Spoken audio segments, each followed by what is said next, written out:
Chapter 757. The latest chapter of the book is not finished yet. For more exciting content, please scan the QR code below to download the app. Novels are updated faster. Millions of novels are free to read. Novels with content that can't be found online are all available here. Gu Jiao stayed for lunch with Duke and had a good appetite. Other than eating a little porridge like he usually did, he also ate a few mouthfuls of the food that Gu Jiao gave him. Gu Jiao gave him food to test his ability to chew. He had a hard time chewing. If it wasn't for Gu Jiao, he wouldn't have eaten it. You have to eat like this for every meal in the future, Gu Jiao said. He couldn't just eat porridge. He had to train his mouth muscles. My older brother won't. Before Second Master Jing could finish, he saw Duke N's fingertip right a good on the armrest. Second Master Jing. After lunch, Duke N took Gu Jiao to visit the armory in the small courtyard. There were all kinds of weapons. Some of them belonged to his wife, Xianyuan Zi, and some were given to Jing Yinin by Xianyuan Li. Every time Duke N received a weapon from his father-in-law, he didn't know whether to laugh or cry. Yinin was a girl. Why did he give her these knives and guns? You don't understand. If this child follows me, she will definitely be a great general in the future. But Yinin is only 1 year old. Father-in-law, even if you want to train her, shouldn't you wait until she's older? Even Zi started practicing martial arts when she was 4. Xianyuan Zi, Duke N's wife, was Xianyuan Li's daughter. Every time this happened, Xianyuan Li would hold the confused Yinin in his arms, as if he was afraid that someone would snatch her away. He snorted. How can Zi compare to Yinin? Yinin is most like grandfather. Yinin wants to practice martial arts. Xianyuan Li would come to steal the child every few days. Only when Duke N woke up would Yinin not be in bed. Xianyuan Li must have sneaked in and taken her away in the middle of the night. Older brother, older brother. Second Master Jing waved his finger in front of Duke N's eyes. Duke N came back to his senses and glanced at Gu Jiao in embarrassment. Gu Jiao happened to be looking at him with a puzzled expression. A trace of apology flashed through his eyes. He dipped his finger in the water and wrote on the armrest, I thought of something from the past. Second Master Jing said, Xiao Lulang wants to ask you, can he choose any weapon here? Duke N wrote boldly, I'll give it all to you. Second Master Jing felt wronged. He had coveted his sister-in-law's bow for many years, but his eldest brother had never said anything about giving it to him. Gu Jiao took the weapons to the yard and tested them one by one. Duke N sat in a wheelchair in the corridor and looked at her without blinking, like a parent watching his child play with toys. His eyes were full of smiles. Second Master Jing came over and glanced at Gu Jiao, who was drawing her bow in the courtyard. He whispered, Eldest brother, it's dangerous for her to go for the selection. Do you want to persuade her? It's not easy for you to find someone you like. If something goes wrong, you won't have anyone to accompany you in the future. Second Master Jing was not stupid. His eldest brother looked at Xiao Lulang as if he was looking at his own child. His eldest brother really wanted to be a father to this child. It was enough for him to experience the pain of losing a child once. Duke N knew what he was going to face, and what he would have to bear in the future from the moment the imperial tutor came to find him. He liked this child very much. Of course, he hoped that she could always be by his side. But he couldn't cut off her wings just for his own peace of mind. If she wanted to fly, he would hold her and lift her above his head.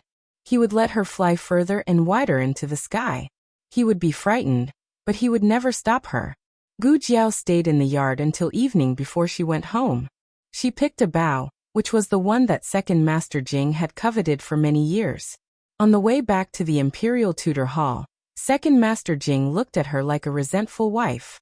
Gu Jiao could enter the Imperial Tutor Hall just by showing her face. She led Black Wind King to the Qilin Hall. Halfway there, Yuhi seemed to be looking for her. When he saw her, his eyes lit up. Young Master Xiao. He strode towards Gu Jiao. When he reached her, he suddenly remembered the indescribable scene that he saw in the Qilin Hall. He felt awkward and said with a fake smile, Young Master Xiao, you're back. Gu Jiao was very magnanimous.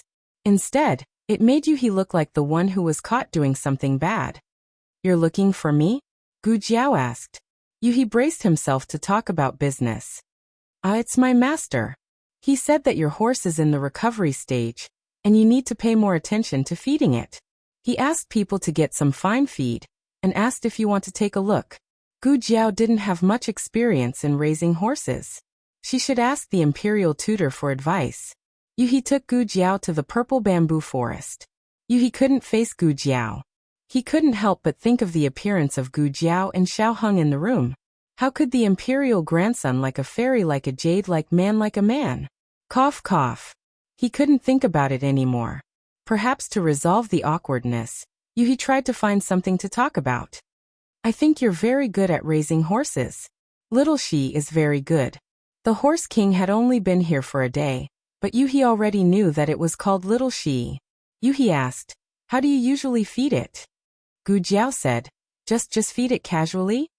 Yuhi smiled. What do you feed it? Gu Jiao thought for a moment. Grass. Sometimes I give it some carrots. Yuhi's mouth twitched.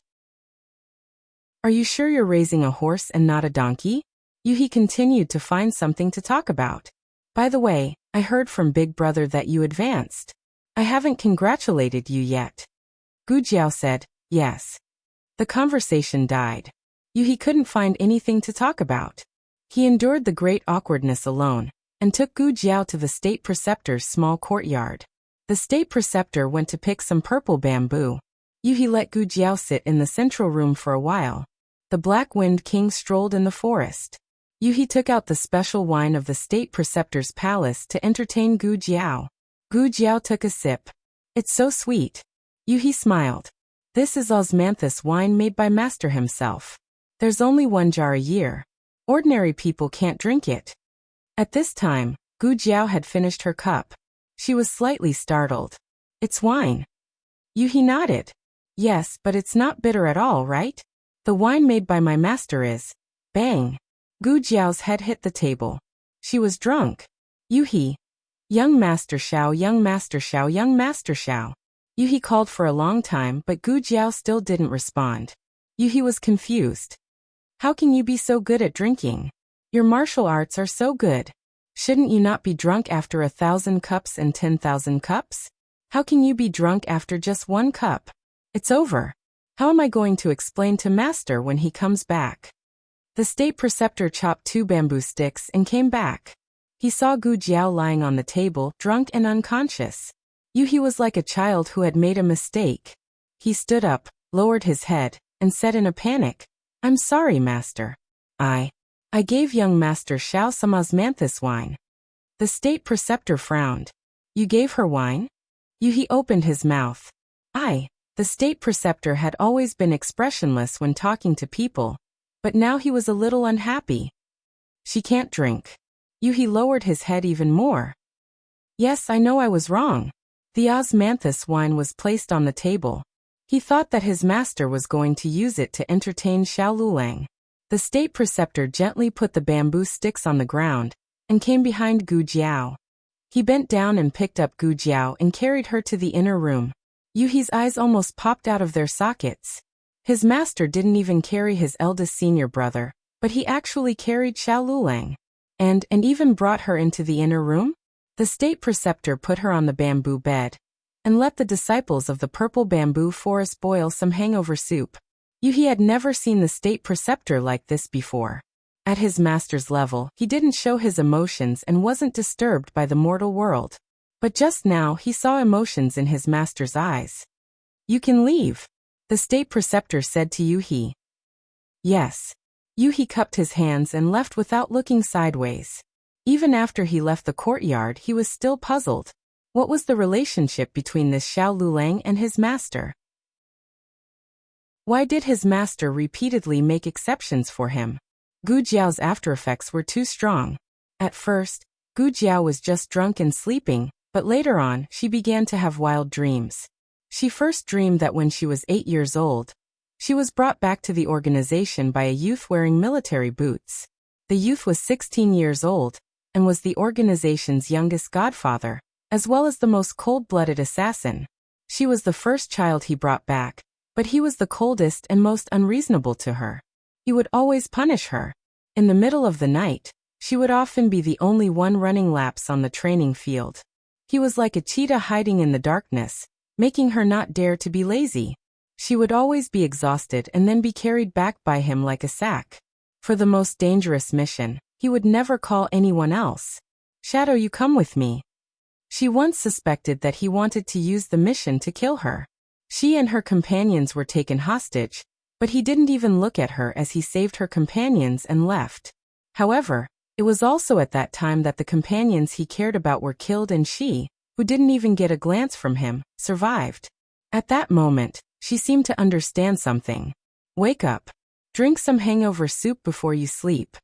The voice seemed to come from the water and entered Gu Jiao's mind. The scene in the dream was shattered. She opened her eyes in a daze and looked around. Before she could react, she closed her eyes and fell asleep again. She continued to dream. But it wasn't the dream just now. The weather was good and she came to a small courtyard full of lilies. There was a cluster of green bamboo in the corner of the courtyard. A gentle breeze blew and the bamboo leaves and lilies danced together. She recognized that this was the courtyard she had been to in the afternoon. Why did she come back? Where was the Duke? Just as this thought flashed through her mind, she saw the door to the upper room open and someone walk out. But it wasn't the Duke, but a pregnant woman. She was wearing a purple battle suit and silver armor. She held a longbow in her hand as if she was about to go to war. The young Dukin walked out and looked at her deeply. His eyes were slightly red. She smiled and said, "Take care of Yinyin. I'll be back soon." But you didn't come back. This sentence suddenly flashed through Gu Jiao's mind. She looked at the woman's back as she walked out of the courtyard. "Don't go. You will die on the battlefield." Gu Jiao wanted to stop her, but she couldn't make a sound from her throat. She tried a few times. Suddenly, the little girl in the room stumbled out. Her tender voice cut through the air. "Mother." Gu Jiao's body shook and she opened her eyes. There was some sound in her ears. She didn't know if it came from herself or from the dream. "You're awake." The state preceptor sat on the chair in front of the bed and looked at her indifferently. "Do you want some hangover soup? Or not?" Gu Jiao looked around and found that this was an unfamiliar room. But when she looked out the door and saw the familiar central room, she knew that she was still in the small bamboo house in the purple bamboo forest. "No need, I'm awake." Gu Jiao sat up. Her head still hurt a bit. "What kind of wine did you make? It has such a strong aftertaste." "It's because your alcohol tolerance is too low," the state preceptor said. "Yi Qing can drink a jar and still be fine." Gu Jiao was clear about her alcohol tolerance. It was rare that she was silent and didn't refute. "Did you just have a dream?" the state preceptor asked. Mentioning this, Gu Jiao slightly frowned. These days, she had a lot of dreams and forgot when she woke up. But this time, she didn't know if it was because of the alcohol, but she remembered the second half. She didn't deny it. The state preceptor put the hangover soup on the bedside table. "What did you dream of that made you have such a big reaction?" Gu Jiao looked at him strangely. "My reaction? Big?" The state preceptor looked at her. "If you don't remember, then forget it." Gu Jiao suddenly said, "I dreamed of the young Ongwa Duke, as well as his wife and child." She had seen Xian Yuanzi's portrait in the library, so it wasn't surprising that she would dream of her. As for the content of the dream, maybe she had heard too much about the Xian Yuan family and imagined a separation. But that child, wait, there was no portrait of the Jing family's child in the library. That was the child in the portrait she saw in the state preceptor's study. Was that child really Jing Yinin? Or did she just put the appearance of a random child on the Jing Yinin in the dream? The state preceptor felt Gu Jiao looking at him. "Why are you looking at me like that?" Gu Jiao asked. "Is the girl in the portrait in your study Jing Yinin?" The state preceptor didn't seem too surprised. "You saw it all?" "Did he admit it?" The state preceptor nodded and sighed. "Yes, she is Jing Yinin." Gu Jiao asked seriously, "What's your relationship with Jing Yinin?" The state preceptor looked at Gu Jiao, and his expression suddenly became serious. "Do you really want to know?" Gu Jiao, "Yes." The state preceptor paused, and then said to Gu Jiao, "Well, when you win the selection and become the commander of the Black Wind Cavalry, I will tell you everything." The latest chapter of this book is not finished yet. For more exciting content, please scan the QR code below to download the app. The novel will be updated more quickly. Millions of novels will be read for free. You can find all the novels that you can't find on the internet here. https://www.zhbqg.com/89642_8964286/10664092. HTML Genius remembered the website address in 1 second. www.zhbqg.com Biku Pavilion mobile reading website. Chapter 758. The latest chapter of this book is not finished yet. Please scan the QR code below to download the app. The novel will be updated at a faster rate. Millions of novels will be read for free. All the novels that can't be found online will be available here. Gu Jiao slept for 4 hours after getting drunk, and the sky was already dark. The Qilin Hall was brightly lit. Xiao Heng had been reading books in the library for the whole day. He was so engrossed that he forgot to eat and sleep. Only now did he feel hungry. He didn't have a good appetite, so the kitchen made him delicious egg soup, a few special snacks from the State Preceptor Hall, and a plate of fresh fruits to appease his appetite. Xiao Heng sat down and was ready to eat. Little Jing Kong was taking a bath in the house. Because he was too active in the past 2 days, it was determined that he didn't have any PTSD, so he had to bathe himself again. Although Xiao Heng would still bathe him again, the strength was different. It was impossible to let little Jing Kong take a bath quietly. He used to be the little monk who was the best at chanting scriptures in the temple. Although he didn't chant scriptures anymore, he had an interest that made him more intoxicated. He tied strange strips of cloth around his body, struck strange poses, and began to sing. Hawthorn au pair ba cherry au pair, bring them all to wash, bring them all to wash. If you don't wash them all, I'll have diarrhea. Xiao Heng, who had just picked up a hawthorn, was speechless. Xiao Heng put down the hawthorn decisively and didn't touch the rest of the fruits. He looked at the snacks on the plate. The snacks were fried, and he didn't know what the ingredients were. In short, they looked crispy and golden, and there was even sauce. He picked up a piece with his chopsticks and took a small bite. Ka. Just the sound alone was enough to whet one's appetite. Xiao Heng thought, "Oh, what is this made of? It's so crispy." Little Jing Kong finished singing Hawthorn and Pear, and started to sing the next song affectionately. Dreams are so precious, chicken dung is crispy. Xiao Heng was speechless. Little Jing Kong changed his tune in a second. Hot pot and barbecue in the toilet, once I wake up I'll lick it, F***CK heartless. Xiao Heng, who had just licked a mouthful of sauce. A quarter of an hour later, the Qilin Hall was filled with the angry voices of little Jing Kong. "Ah! Bad brother-in-law is here. He's coming with a feather duster. Run quickly." It was another chaotic night. The solemn Grand Preceptor Hall seemed to have become a scene of fireworks in the mortal world, because of the quarrel between the adult and the child. 3 days later, on the first day of the 7th lunar month, today's competition was the true first round of the selection. The location was still the Han family's Black Wind camp. A total of 44 cavalrymen had advanced to the next round. In the preliminary round, 6 would advance to the next round, and 2 would advance to the next round. Outsiders were not allowed to watch this kind of selection in the military camp. Only the soldiers of the military camp, or those who were related to the selection, could appear at the scene. Xiao Heng took the carriage and sent Gu Jiao to the entrance of the barracks. He watched as Gu Jiao rode the Black Wind King into the barracks before letting the carriage leave. However, he didn't go far. He found an inconspicuous shade and waited. Not far away, another carriage was parked. Dukin and Second Master Jing sat in the carriage. "The weather is so hot. I told you not to come, but you just had to come," Second Master Jing muttered. Dukin didn't say anything. The main thing was that he couldn't say anything even if he wanted to. He quietly waited here, waiting for Gu Jiao to come out, regardless of whether she succeeded or not. Gu Jiao didn't come early. Everyone else had arrived. A soldier came to her to take the number plate and hang it on the bulletin board. "Can I go and take a look?" Gu Jiao asked a soldier passing by. The soldier said, "Yes." Gu Jiao walked over. The number plates were almost full. It seemed that everyone had arrived. The first number plate belonged to Gu Changqing. He used the name of Han Ziyu, a collateral descendant of the Han family. The other number plate belonged to Yang Wu, the younger brother of Yang family head. Yang family head was a true master. She just didn't know how strong his younger brother was. Daoist Qingfeng was heavenly stem third brother. His opponent was the son of the Dong family. Gu Jiao looked at her and Mu Qingchen's numbers. The two of them were really lucky. Her opponent was from the Han family.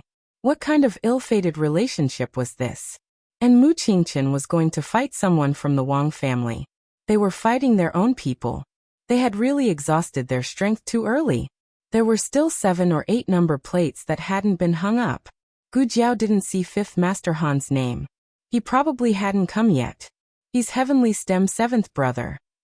Gu Changqing walked over. There was some distance between the two. At first glance, it seemed that they didn't have any interactions. Earth stem 6th brother. Gu Jiao's gaze fell on the Earth stem 6th brother's position. There was already a number plate there. Su Chen? Gu Changqing pretended to look at the number plate and said in a low voice, Su Yuan's younger brother, Mu Qingchen's uncle. Is he powerful? Gu Jiao asked. It said that he's a master. 5th Master Han was originally planning on swapping numbers with someone else, Gu Changqing said. Gu Jiao murmured. Was he afraid that he couldn't beat Su Chen? Gu Changqing said. No, he wanted to beat you and eliminate you. Strictly speaking, it wasn't possible to casually swap numbers in this kind of selection. However, this was the Han clan's home ground, and Gu Jiao had coincidentally drawn a member of the Han clan. Gu Jiao had the same idea. She wanted to eliminate 5th Master Han. She asked regretfully, then why didn't he swap numbers? Someone walked over. Gu Changqing waited for that person to pass before saying, because he discovered that your opponent was Han Xiaoyu. This person is a member of the Han clan's side branch. He didn't come from a good background, so he didn't join the main clan. However, he is extremely powerful. He fought his way out of the underground arena, and is ranked in the top 20. So that's how it was. 5th Master Han was planning on taking care of Su Chen himself, and having Han Xiaoyu take care of Gu Jiao. That's pretty good, Gu Jiao said.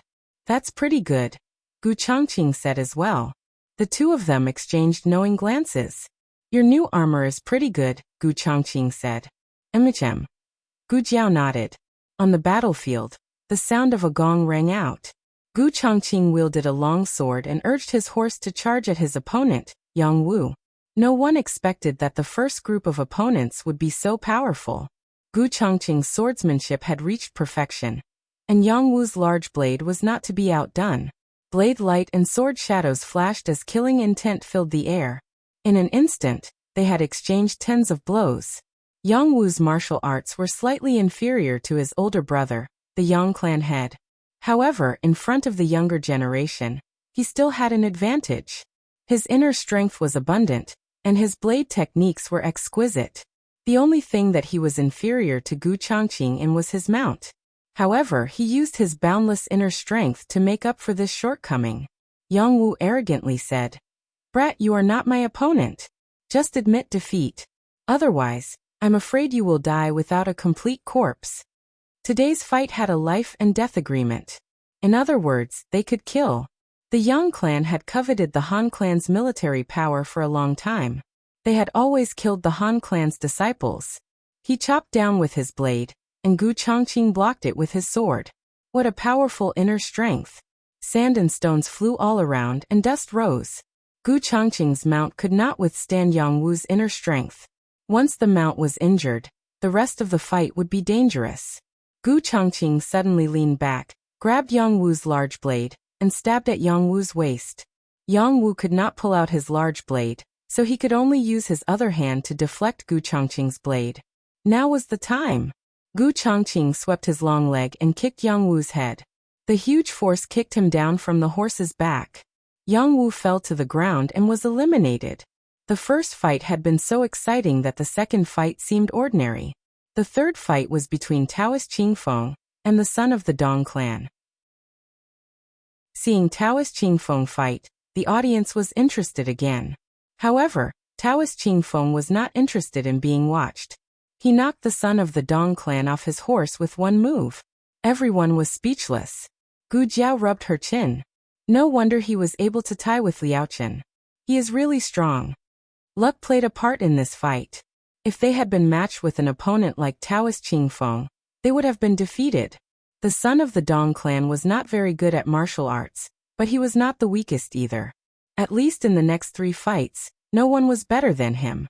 When it was close to noon, it was Gu Jiao and Black Wind King's turn to fight. Yesterday, this man and his horse had left a very deep impression on everyone. Therefore, everyone had high hopes for them from the beginning. That was until they saw Han Xiaoyu riding his Black Wind cavalry. It's Han Xiaoyu. It's really him. Who is Han Xiaoyu? You don't even know Han Xiaoyu? He's the only collateral descendant who lives in the Han clan's main house. He's a lieutenant in the Black Wind camp, and is in charge of the cavalry's training. He looks very young. He's not even 24 years old. He's the youngest and most promising person after the son of the Han clan. He doesn't come from a high family, so he must be very talented to have achieved what he has today. Then Xiao Lulang is done for. Yeah, he was unlucky. Of all the people he could have met, he just had to meet Han Xiaoyu. Everyone felt sorry for Gu Jiao.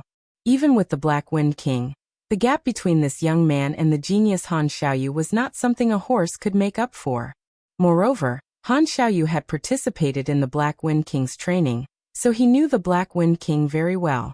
Han Xiaoyu rode his horse toward Gu Jiao and the Black Wind King. Although the Black Wind King had a powerful aura, Han Xiaoyu knew how to suppress the Black Wind King's aura, because he had trained him before. His Black Wind horse did not show any fear or retreat.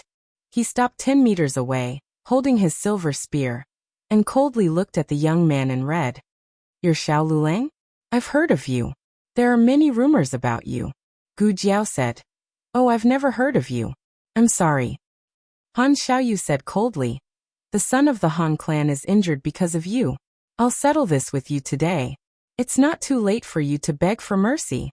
Kneel down and kowtow 3 times, and I'll let you go. Otherwise, you won't even have the chance to admit defeat. I'll kill you. Gu Jiao had a red tasseled spear wrapped in cloth on her back. She was not in a hurry to take out her weapon. Instead, she looked at Han Xiaoyu and said, Then let's kill. Take out your weapon. You're not worthy. The gong sounded. Han Xiaoyu spurred his horse and thrust out his spear. A normal horse would have turned around and dodged when faced with such a strong killing intent. However, the Black Wind King did not dodge. Gu Jiao pulled the reins and clamped her legs on the horse's belly, urging the Black Wind King to accelerate at full speed. The surrounding cavalrymen were in an uproar. Is he crazy? Is he sending the Black Wind King to its death? Han Xiaoyu is most proficient with the spear. With this spear, the Black Wind King's head will be pierced. Does he even know how to fight? This is a taboo. The Black Wind King had also been trained to evade in the past, but this time, it tried its best to restrain its muscle memory. It trusted Gu Jiao wholeheartedly.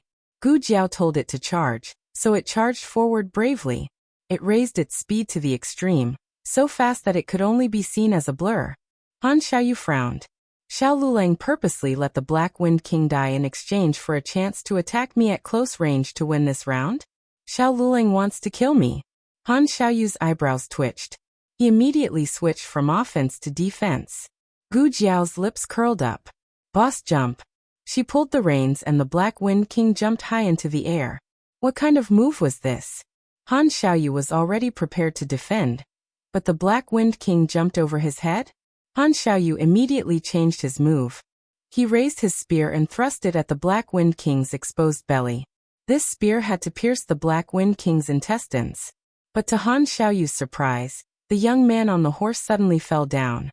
His soft waist bent at an incredible angle, and he hung upside down from the saddle, using his chest to block the spear for the Black Wind King.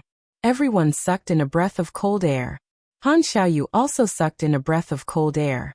It was not because of Gu Jiao's difficult move, but because his spear did not pierce the opponent's armor. How could this be? Gu Jiao had already tested it in the State Teacher Palace. Jing Yinin's armor could not even be pierced by Yi Qing's sword and qi. Gu Jiao enjoyed the shock in his eyes. In terms of martial arts, she, who had only recovered 40% of her strength, was not as good as Han Xiaoyu. But her equipment was strong. Come on, let's compete. Han Xiaoyu knew something was wrong and hurriedly pulled back, but it was already too late. Gu Jiao grabbed his spear, lowered her body, and pressed down on Han Xiaoyu's saddle to pry up the spear. I don't need to pry up the earth, but prying you is enough. Han Xiaoyu was directly sent flying. He simply did not understand how he flew out. He whistled in the air, and his mount dashed over to catch him, only to be kicked away by the Black Wind King in a domineering manner. Han Xiaoyu finally landed on the ground in a sorry state. Meanwhile, Gu Jiao let out a long sigh of relief, and sat back down on the broad back of the Black Wind King's horse. Advanced to the next round, Xiao Lulang. Digression. Last day of the double event. If you have a monthly ticket, hurry up and vote. The latest chapter of this book is not finished yet. For more exciting content, please scan the QR code below to download the app. Novels are updated faster. Millions of novels are free to read. Novels that cannot be found on the internet are all here. https://www.zhhbqg.com/89642_8964286/1066356330. HTML Genius memorized this site's address. www.zhhbqg.com Bikuj mobile reading website. Chapter 759. The latest chapter of this book is not finished yet. For more exciting content, please scan the QR code below to download the app. Novels are updated even faster. Millions of novels are free to read. Novels that can't be found online are all available here. Gu Jiao's match was after Taoist Qingfeng's.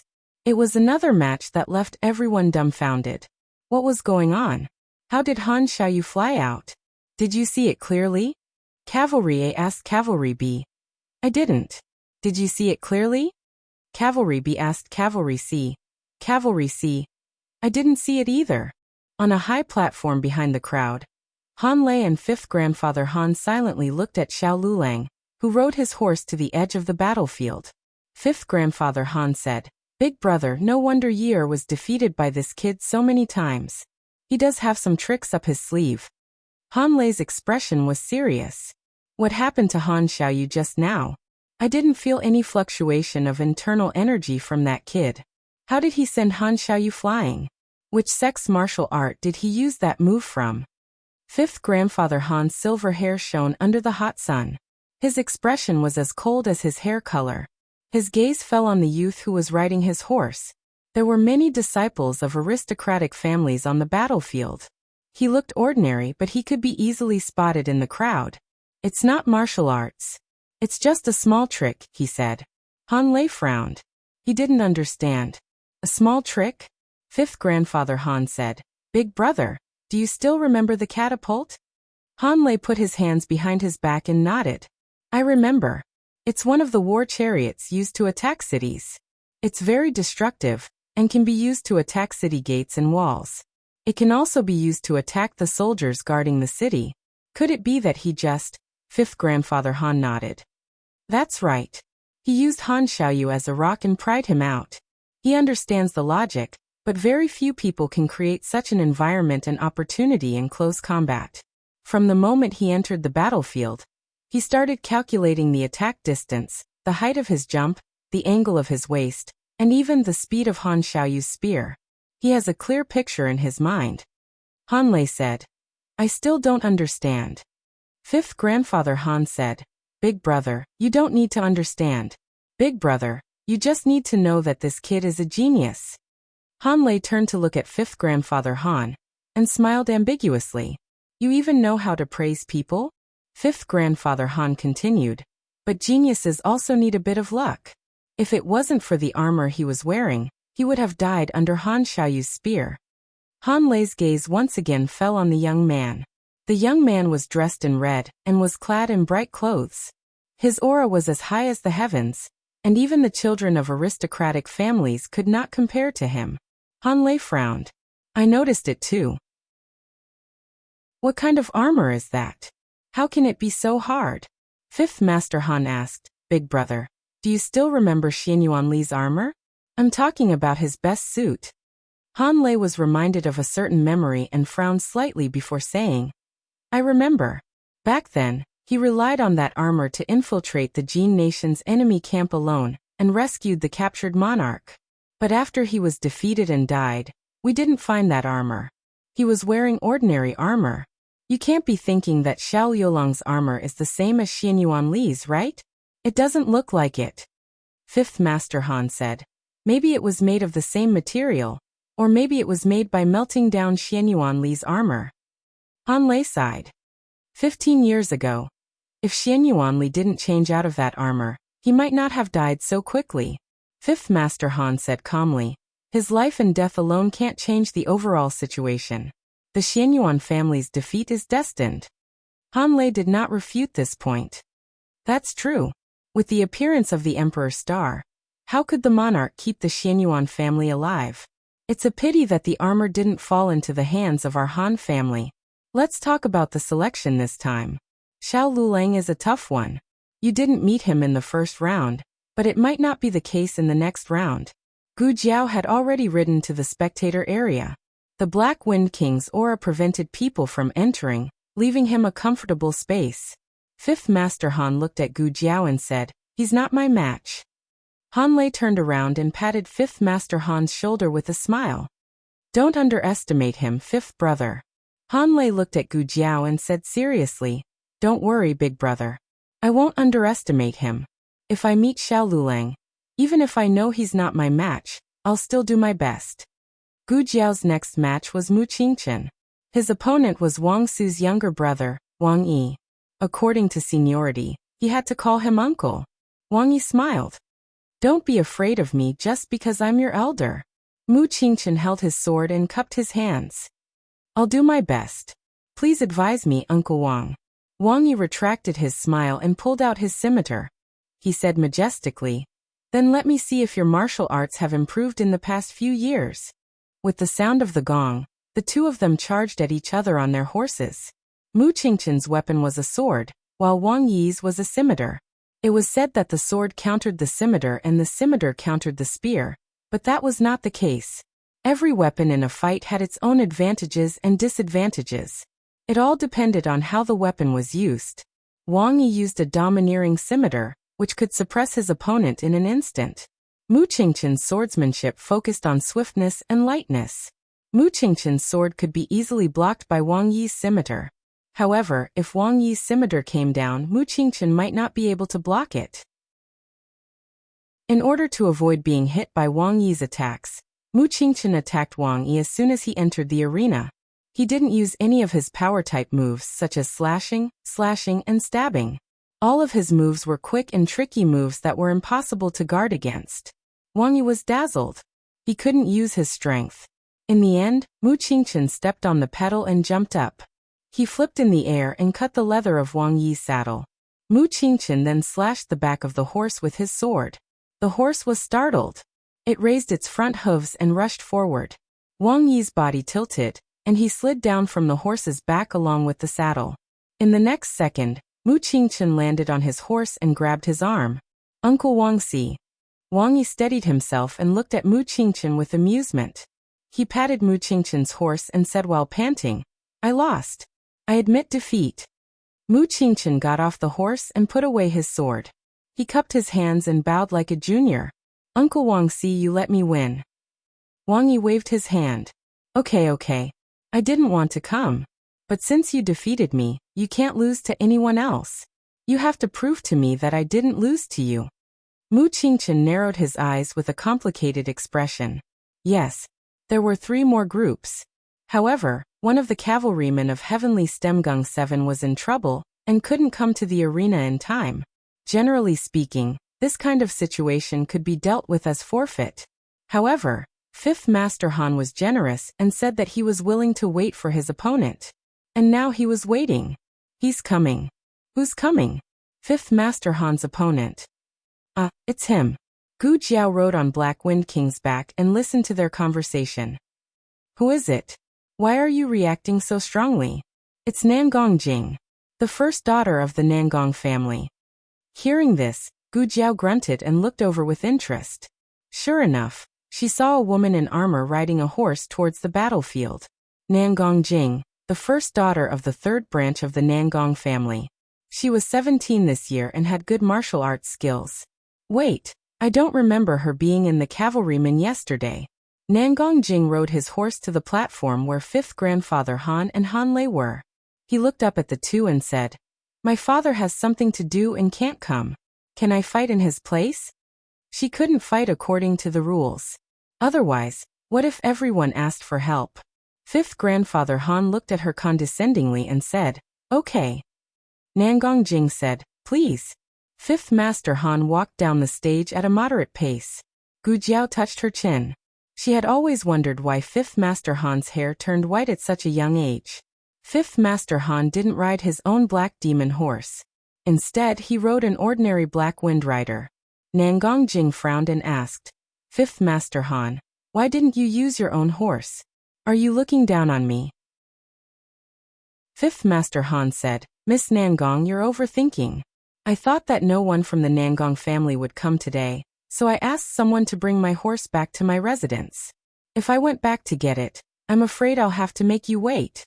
The content of his words was polite, but his expression and tone were completely different. Nangong Jing was furious. She said coldly, "Why aren't you hitting the gong?" The examiner coughed and hit the gong. Nangong Jing's weapons were dual swords, while Fifth Master Han was barehanded. When Nangong Jing galloped toward Fifth Master Han didn't move at all. Nangong Jing's martial arts weren't on the same level as Fifth Master Han's, so she couldn't hurt him. Before her swords could touch Fifth Master Han's hair, Fifth Master Han used his internal energy to knock her off her horse. Her horse seemed to be greatly frightened. It raised its front hooves and was about to step on her. Fifth Master Han casually grabbed Nangong Jing and pulled her up from the ground. Nangong Jing's face turned pale. She hugged his arm tightly and jumped into his embrace. Everyone's expression changed. It can't be right? In public, the Nangong family's daughter and Fifth Master Han. This in a place where no one could see. Nangong Jing's eyes turned cold. She hugged Fifth Master Han and fell down. She was planning to perish together with Fifth Master Han and get him out of the game. In order to eliminate Fifth Master Han, she even sacrificed her reputation as a girl. Gu Jiao raised her eyebrows. "Ah yes. A kid from the Nangong family advanced. Everyone despised this behavior. This vicious woman. She used a dirty trick. It's over, it's over." They fell down. Ouch! The two of them fell off their horses. Nangong Jing held onto Fifth Master Han tightly and sneered. "Let's go to hell together, Master Han." Fifth Master Han's expression was calm. His thin lips moved slightly. "You're happy too early." Nangong Jing's expression froze. Fifth Master Han pried open one of her hands and slapped her. Under the reaction of the force, Fifth Master Han successfully returned to the saddle. Nangong Jing fell heavily to the ground and spat out a mouthful of blood. She wiped the blood from the corner of her mouth and glared at Fifth Master Han fiercely. "You knew that I was going to scheme against you?" Fifth Master Han said coldly, "Yes." Nangong Jing frowned. "Then why did you?" Fifth Master Han sneered.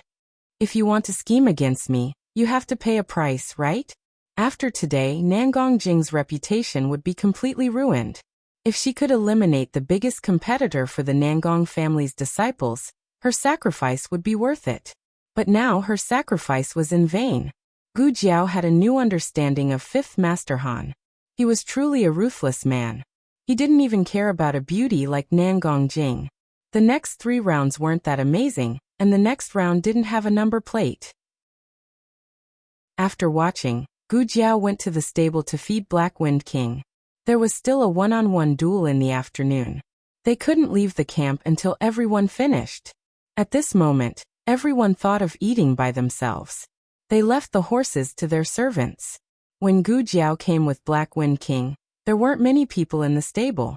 Gu Chongqing also walked over with his Black Wind King. He pretended to feed the horse and said to Gu Jiao calmly, "There's a sand table simulation in the afternoon. You can draw lots after entering the arena." Gu Jiao first checked the feed in the stable. After making sure there was nothing wrong with it, she fed Black Wind King. There are 11 people. What about the lone one?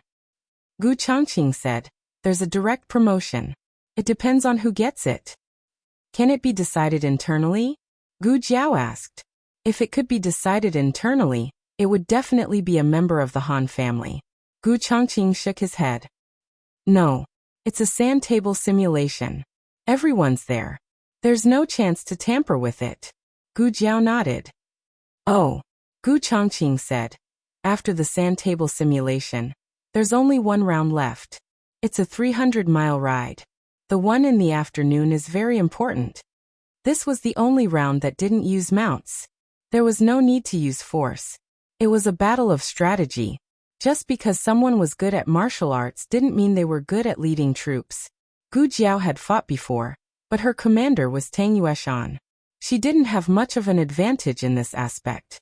As far as Gu Changqing knew, all the contestants who advanced were good at military strategy. Even Priest Qingfeng had read military books before becoming a monk. Why don't I try it with you? Gu Changqing said. Okay. Gu Jiao agreed. Gu Changqing broke off 2 branches and gave one to Gu Jiao. He drew a sketch on the ground. This is a well-fortified city. It's easy to defend and hard to attack.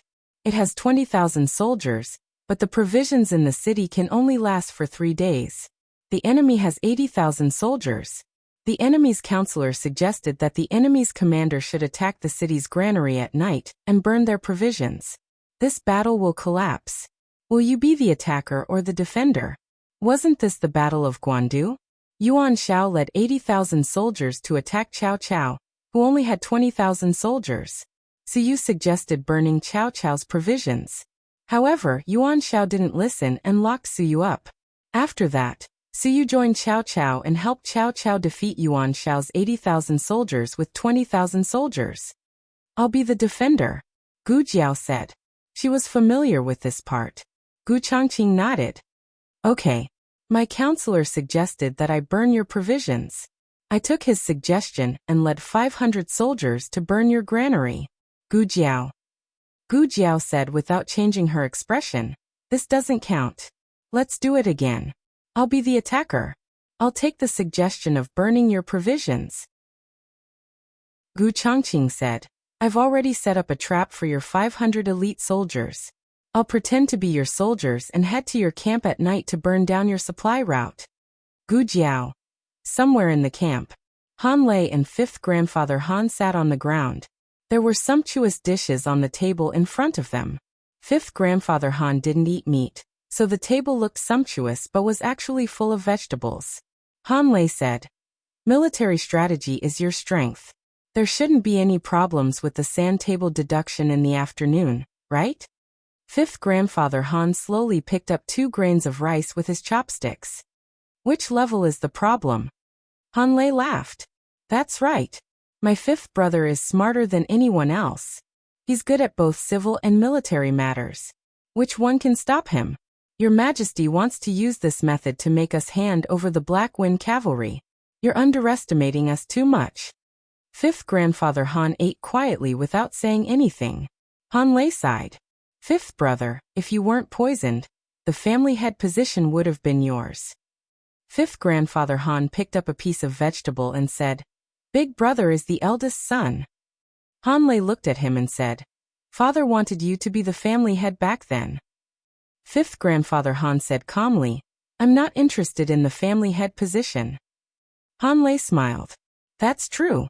You have your own interests. As he spoke, he thought of something and frowned. That Xiao Lulang is full of tricks. We can't let him enter the final round. 5th grandfather Han looked at Han Lei coldly. Big brother, are you worried that my black demon horse won't be able to outrun the old Black Wind King? Han Lei smiled. That's not what I meant. Eat, eat. 5th grandfather Han ate half a mouthful of vegetable. If I face Xiao Lulang in the afternoon, I'll eliminate him. 2 hours passed. In the stable, Gu Jiao ate dried meat and snacks while listening to Gu Changqing. Gu Changqing was forced to teach Gu Jiao a lot of military strategy. He talked until his throat was smoking. Have you memorized everything? Gu Jiao's cheeks puffed up. Yes. Gu Chongqing wiped the sweat on his forehead. If you really remember, as long as you don't face Taoist priest Qingfeng and fifth grandfather Han, you should be able to handle it. Gu Jiao burped. Oh, Gu Chongqing said. All right, it's time. Let's go. Gu Jiao stood up. Gu Chongqing seized the time to test her learning. If there's a foggy day again, how should we fight? Gu Jiao asked. The empty fort strategy? Gu Chongqing's mouth twitched. The sand table deduction was held in a spacious tent, and the drawing of lots was also held here. From 1 to 5, there were 2 numbers. Only number 6 was single. Number 6, number 6, number 6, number 6. The young master of the Nangong family said number 6 100 times in his mind and drew a number. Number 1.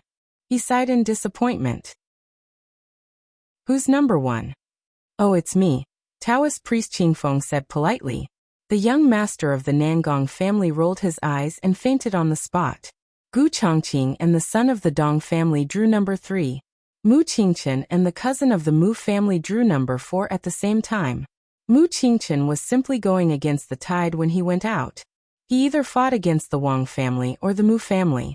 They were all on his side. Fifth grandfather Han drew number 1. Only Gu Jiao and the son of the Feng family hadn't drawn a number yet. The remaining 2 numbers in the box were number 1 and number 6. Everyone's eyes fell on the 2 of them. One of them would be extremely unlucky, and the other would be extremely lucky. The cavalrymen on the side didn't know whether to be glad that they drew the number in advance and didn't have to fight against fifth grandfather Han, or angry that they didn't wait patiently until the end. Maybe they could directly advance. The son of the Feng family suddenly became a little nervous. You first or me first? Whatever. I'm fine with either, Gu Jiao said. The son of the Feng family gritted his teeth. Then, I'll go first. Okay. Gu Jiao raised her hand and motioned for him to go first. The son of the Feng family reached out his hand to the box, but he suddenly retracted his hand when he approached the hole. Wait. Let's wait. Gu Jiao looked at him strangely. The son of the Feng family took a deep breath. You first. Okay. Gu Jiao reached out her hand. The son of the Feng family glared. Wait. I'll go first. Gu Jiao was a little annoyed. She punched him in the head and slammed him on the table. Are you going to draw or not? The son of the Feng family, who couldn't fight back, reached out his hand in grievance. He went into the hole in the box and took out a small wooden plate with a number engraved on it.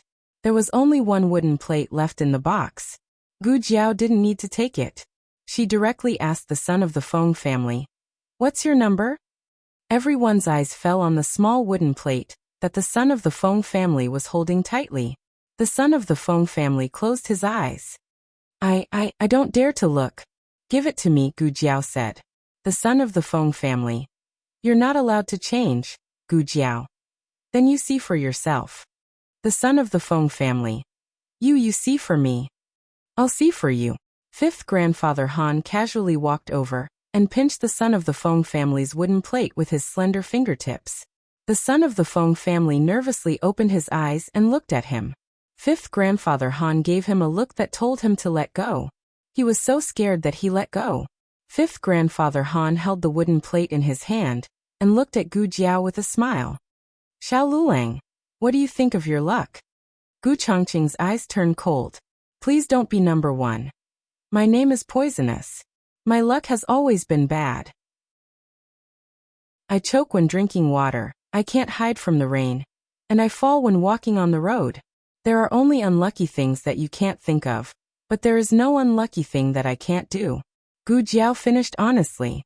She took out the small wooden plate from the box, looked at it and sighed. Sure enough.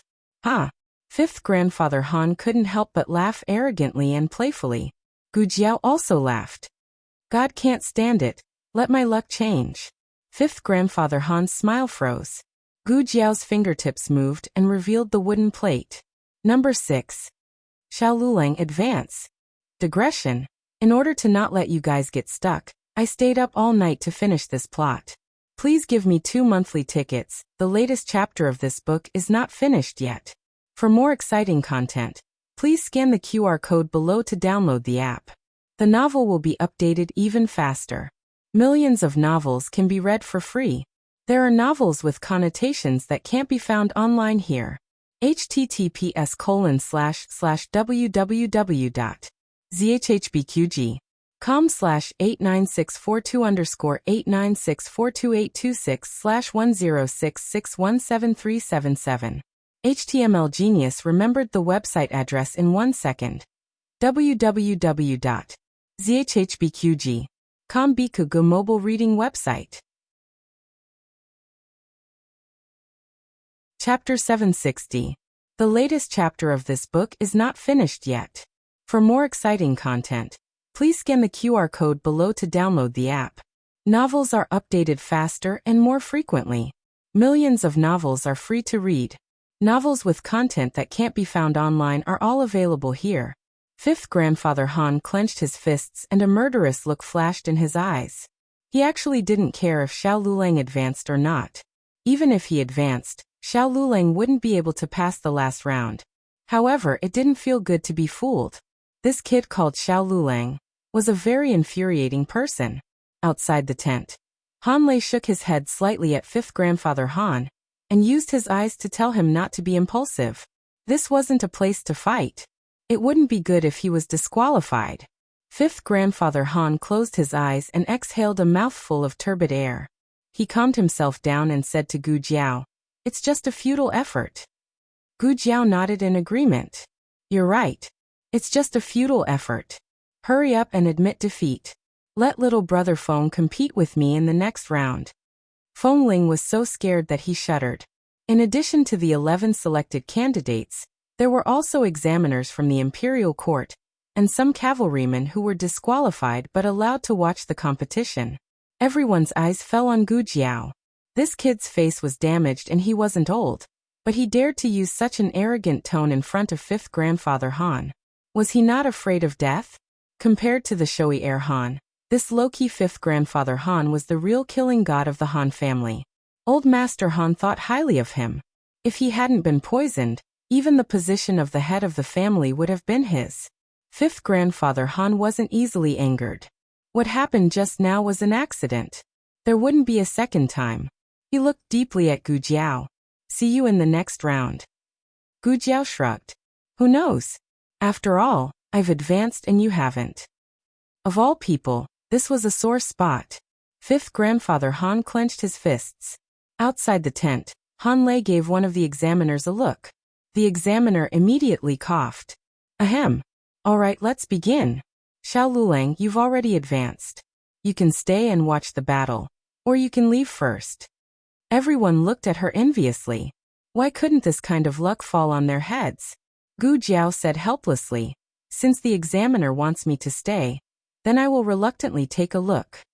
The examiner was speechless. The tent was spacious, and in the middle of it was a sand table. The examiners sat on the main seats, facing the entrance of the tent. The spectators stood in designated areas on both sides, guarded by 10 guards. The tent was very quiet. The first group was between the Feng family's legitimate son, Feng Ling, and Fifth Han.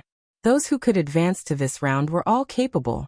Feng Ling's strength was not weak, and he often studied the art of war at home. However, he was not on the same level as Fifth Master Han.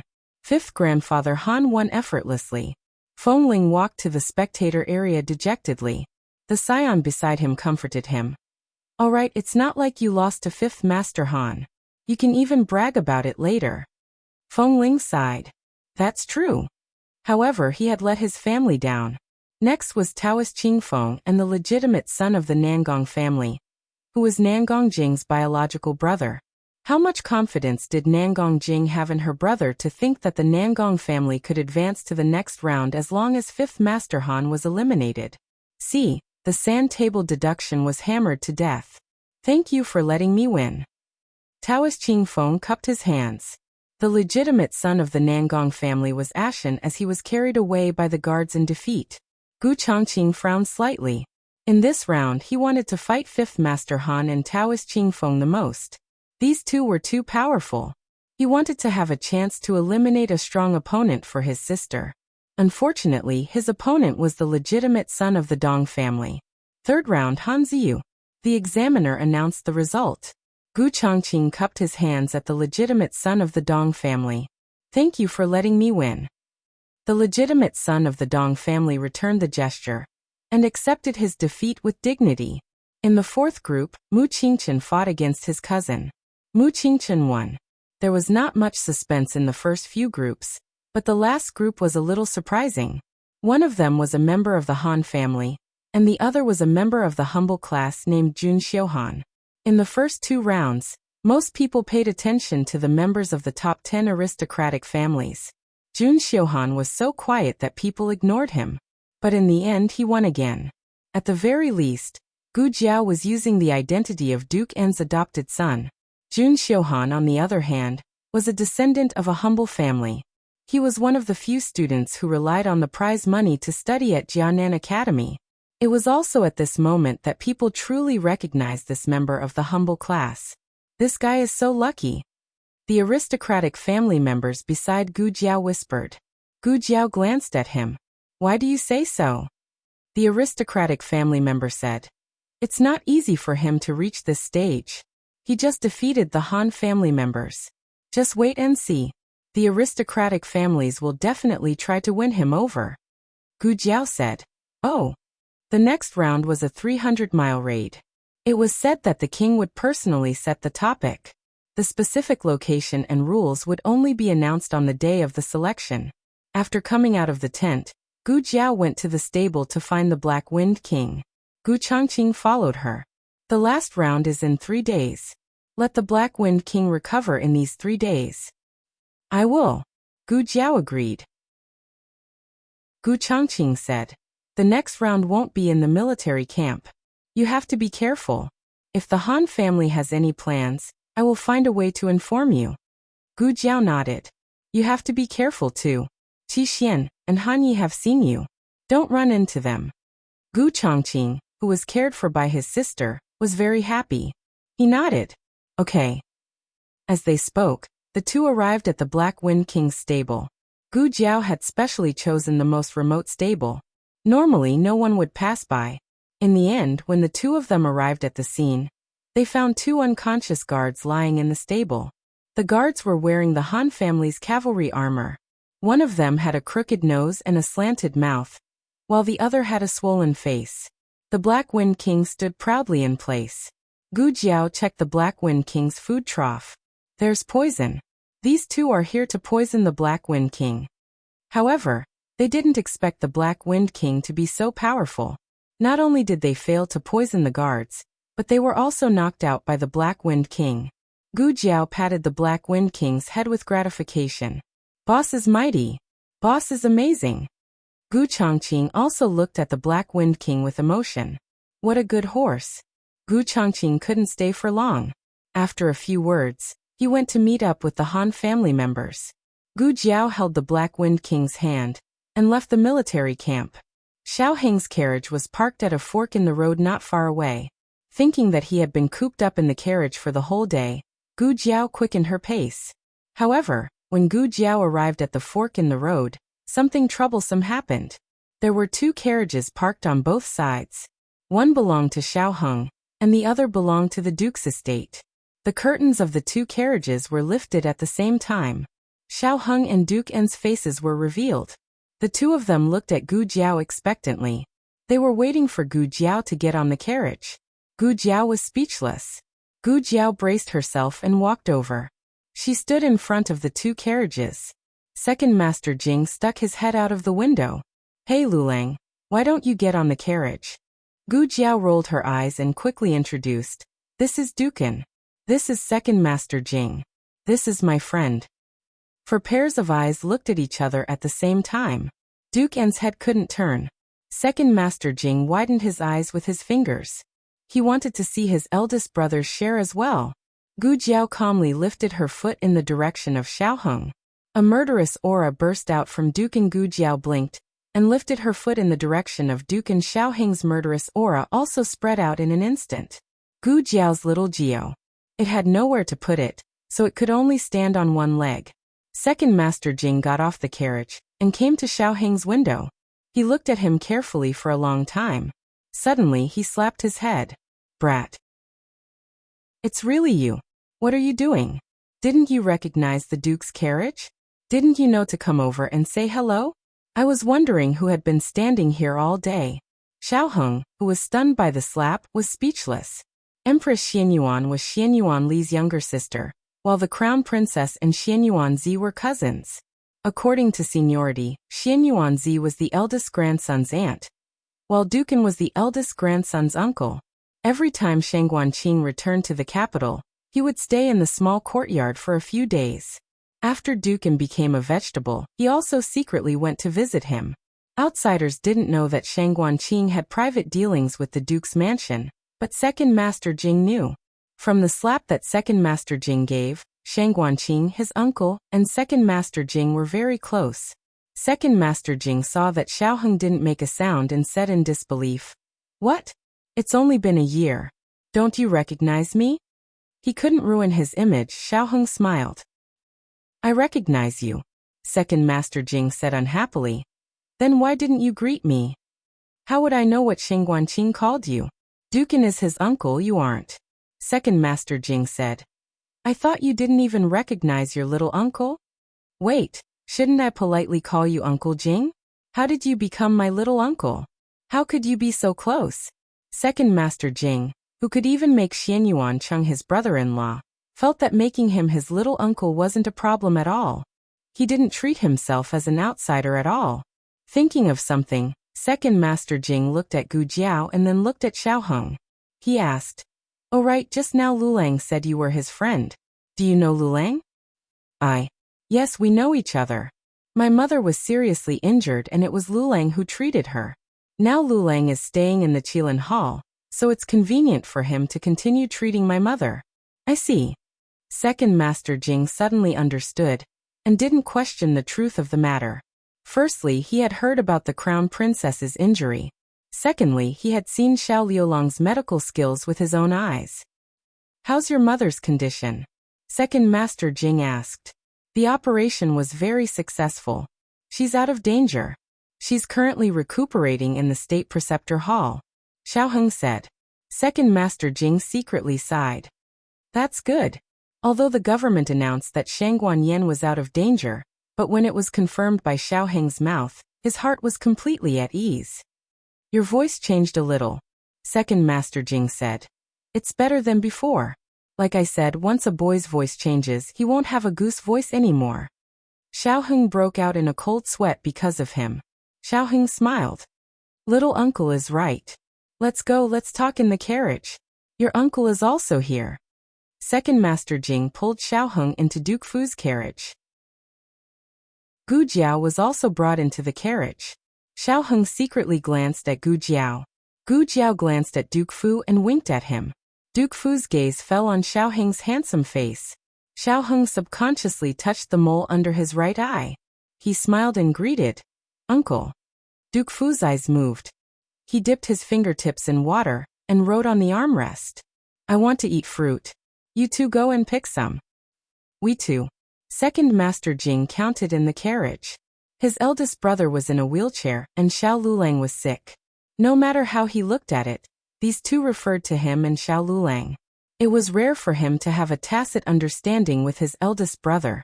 He said to Gu Jiao, "Lulang, I'll go over there to pick fruit." "Oh." Gu Jiao got up and glanced at Xiaoheng. Xiaoheng nodded slightly at her. Gu Jiao and Second Master Jing got out of the carriage. The High Duke had a panoramic view of the two of them. After the footsteps went away, Duke Fu wrote on the armrest, "You are not Shang Guanqing." Xiaoheng pinched his fingertips. Duke Fu continued to write, "Who are you to her?" It was she, not he. Xiaoheng didn't think that the #1 scholar of Chengdu, who was full of wisdom, would make a mistake. There was only one possibility. He knew that Gu Jiao was a girl. How did he know? Did he find out himself? Or did Gu Jiao tell him?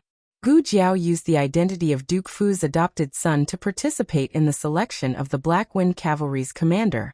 It was the state preceptor who showed up, so Xiaoheng did not think much of it. But now it seemed that Duke Fu's understanding and concern for Gu Jiao was a little more than he had imagined. Duke Fu wrote again. Who are you to her? The second she. Xiao Heng was completely sure that Gu Jiao's identity as a girl had been exposed to Duke Fu. After Duke Fu recognized that he was not Xiaoqing, he did not ask, "Who are you?" or "Why did you pretend to be Xiaoqing?" but "Who are you to her?" From this, it could be seen how important Gu Jiao was in Duke Fu's mind. Why did Duke Fu care so much about Gu Jiao? Was it because Gu Jiao had treated Duke Fu's illness once or twice? Many doubts flashed through Xiao Heng's mind, but one thing he was sure of was that Duke Fu would not hurt Gu Jiao. "I am her husband." Xiao Heng told him the truth. Duke Fu's face suddenly darkened. The latest chapter of this book is not finished. For more exciting content, please scan the QR code below to download the app. The novel is updated faster. Millions of novels are free to read. There are novels with connotations that can't be found on the internet here.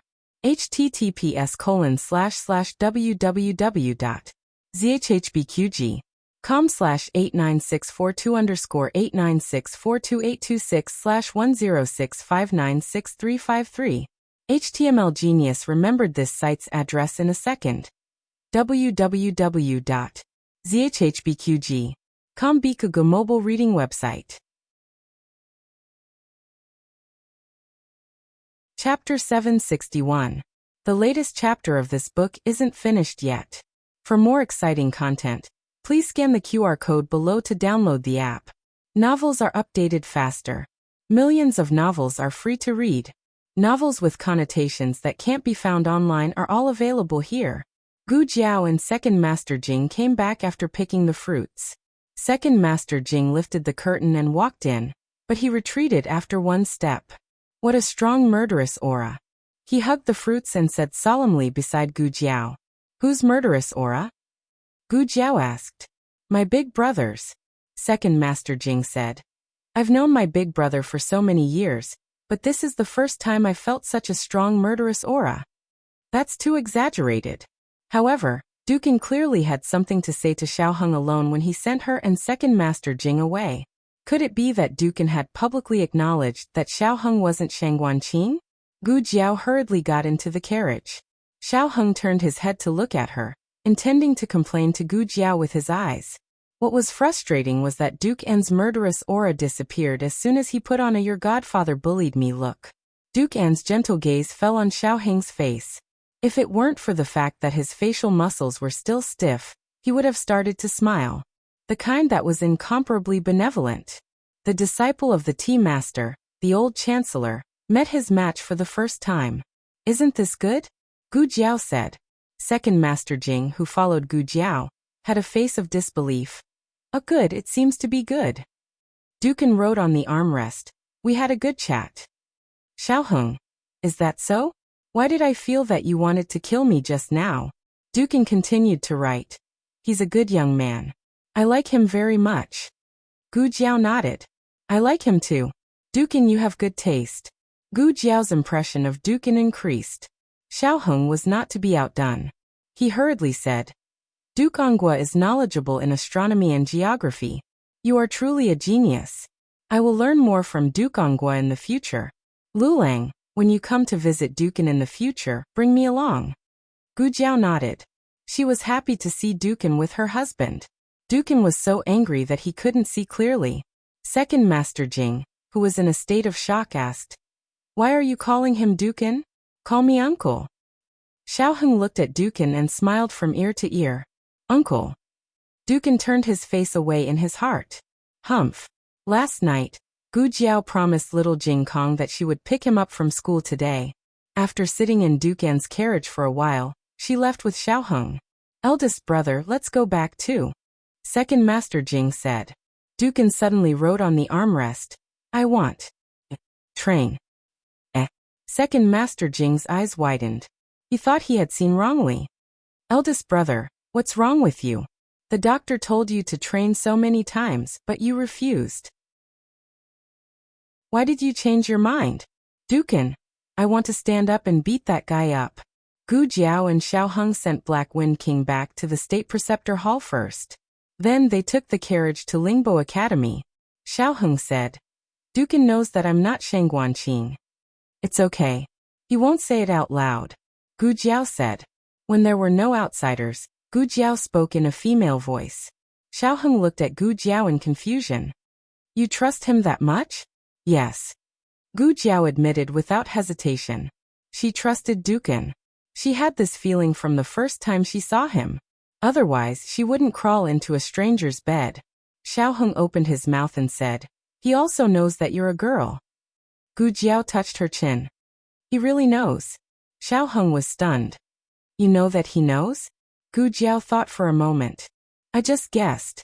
When I first came to Xingdu, I accidentally entered the Duke's mansion.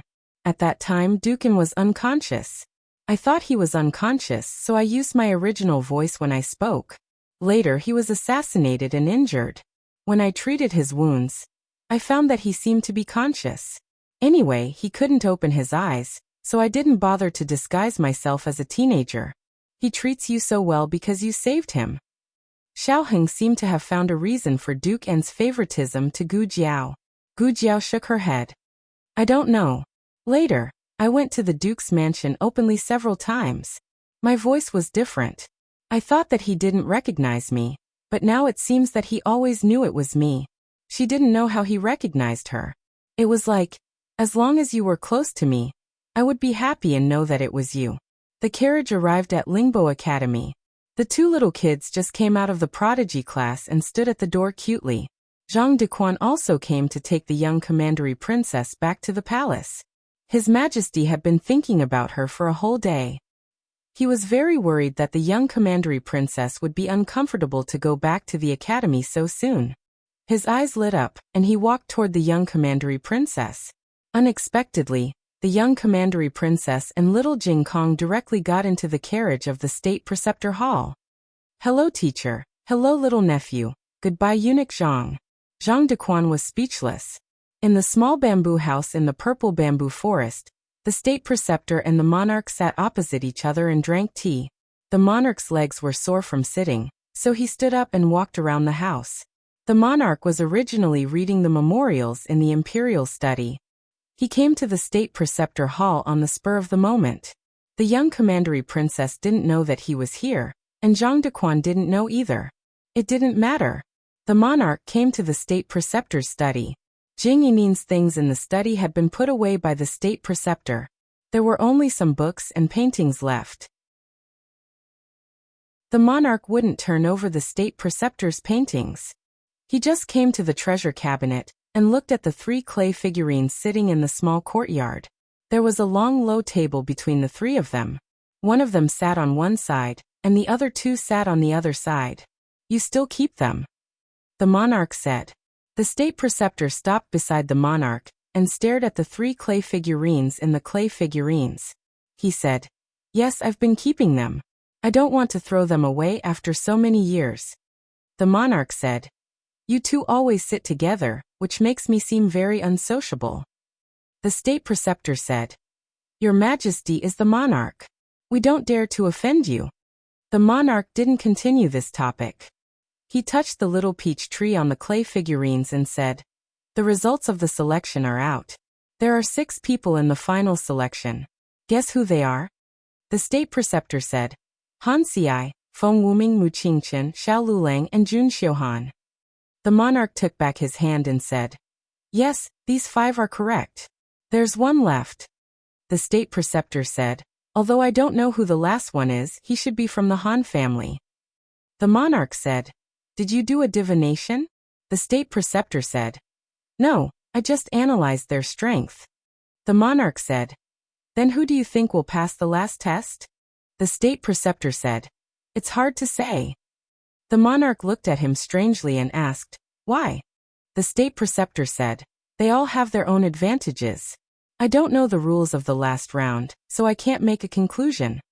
The monarch came to the window and looked at the endless purple bamboo forest. He said faintly, Feng Wuming and Jun Xiuhan are from the Canaan Academy. Although Feng Wuming is a monk, he learned the art of war before he became a monk.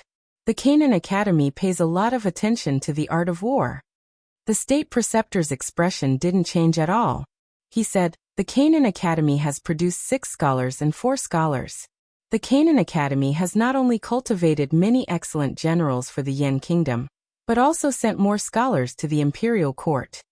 The monarch smiled and said, I didn't say it was bad. How did Xiao Lulang become the adopted son of the Anguo family? I heard that you were the one who pulled the strings. What's the meaning of this, state preceptor? The state preceptor said, There's no meaning. I just feel that he is a promising talent.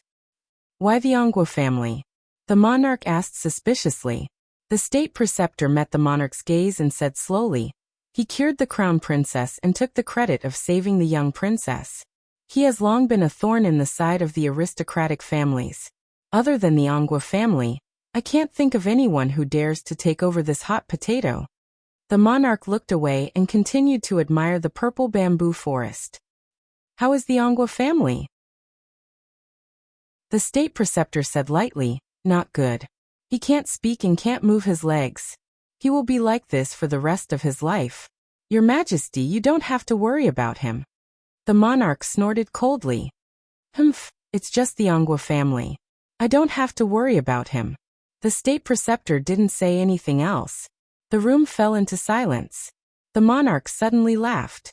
The state preceptor looked at him strangely.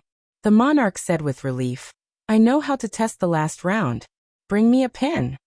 The young princess had a pleasant and wonderful night in the Kailan Hall.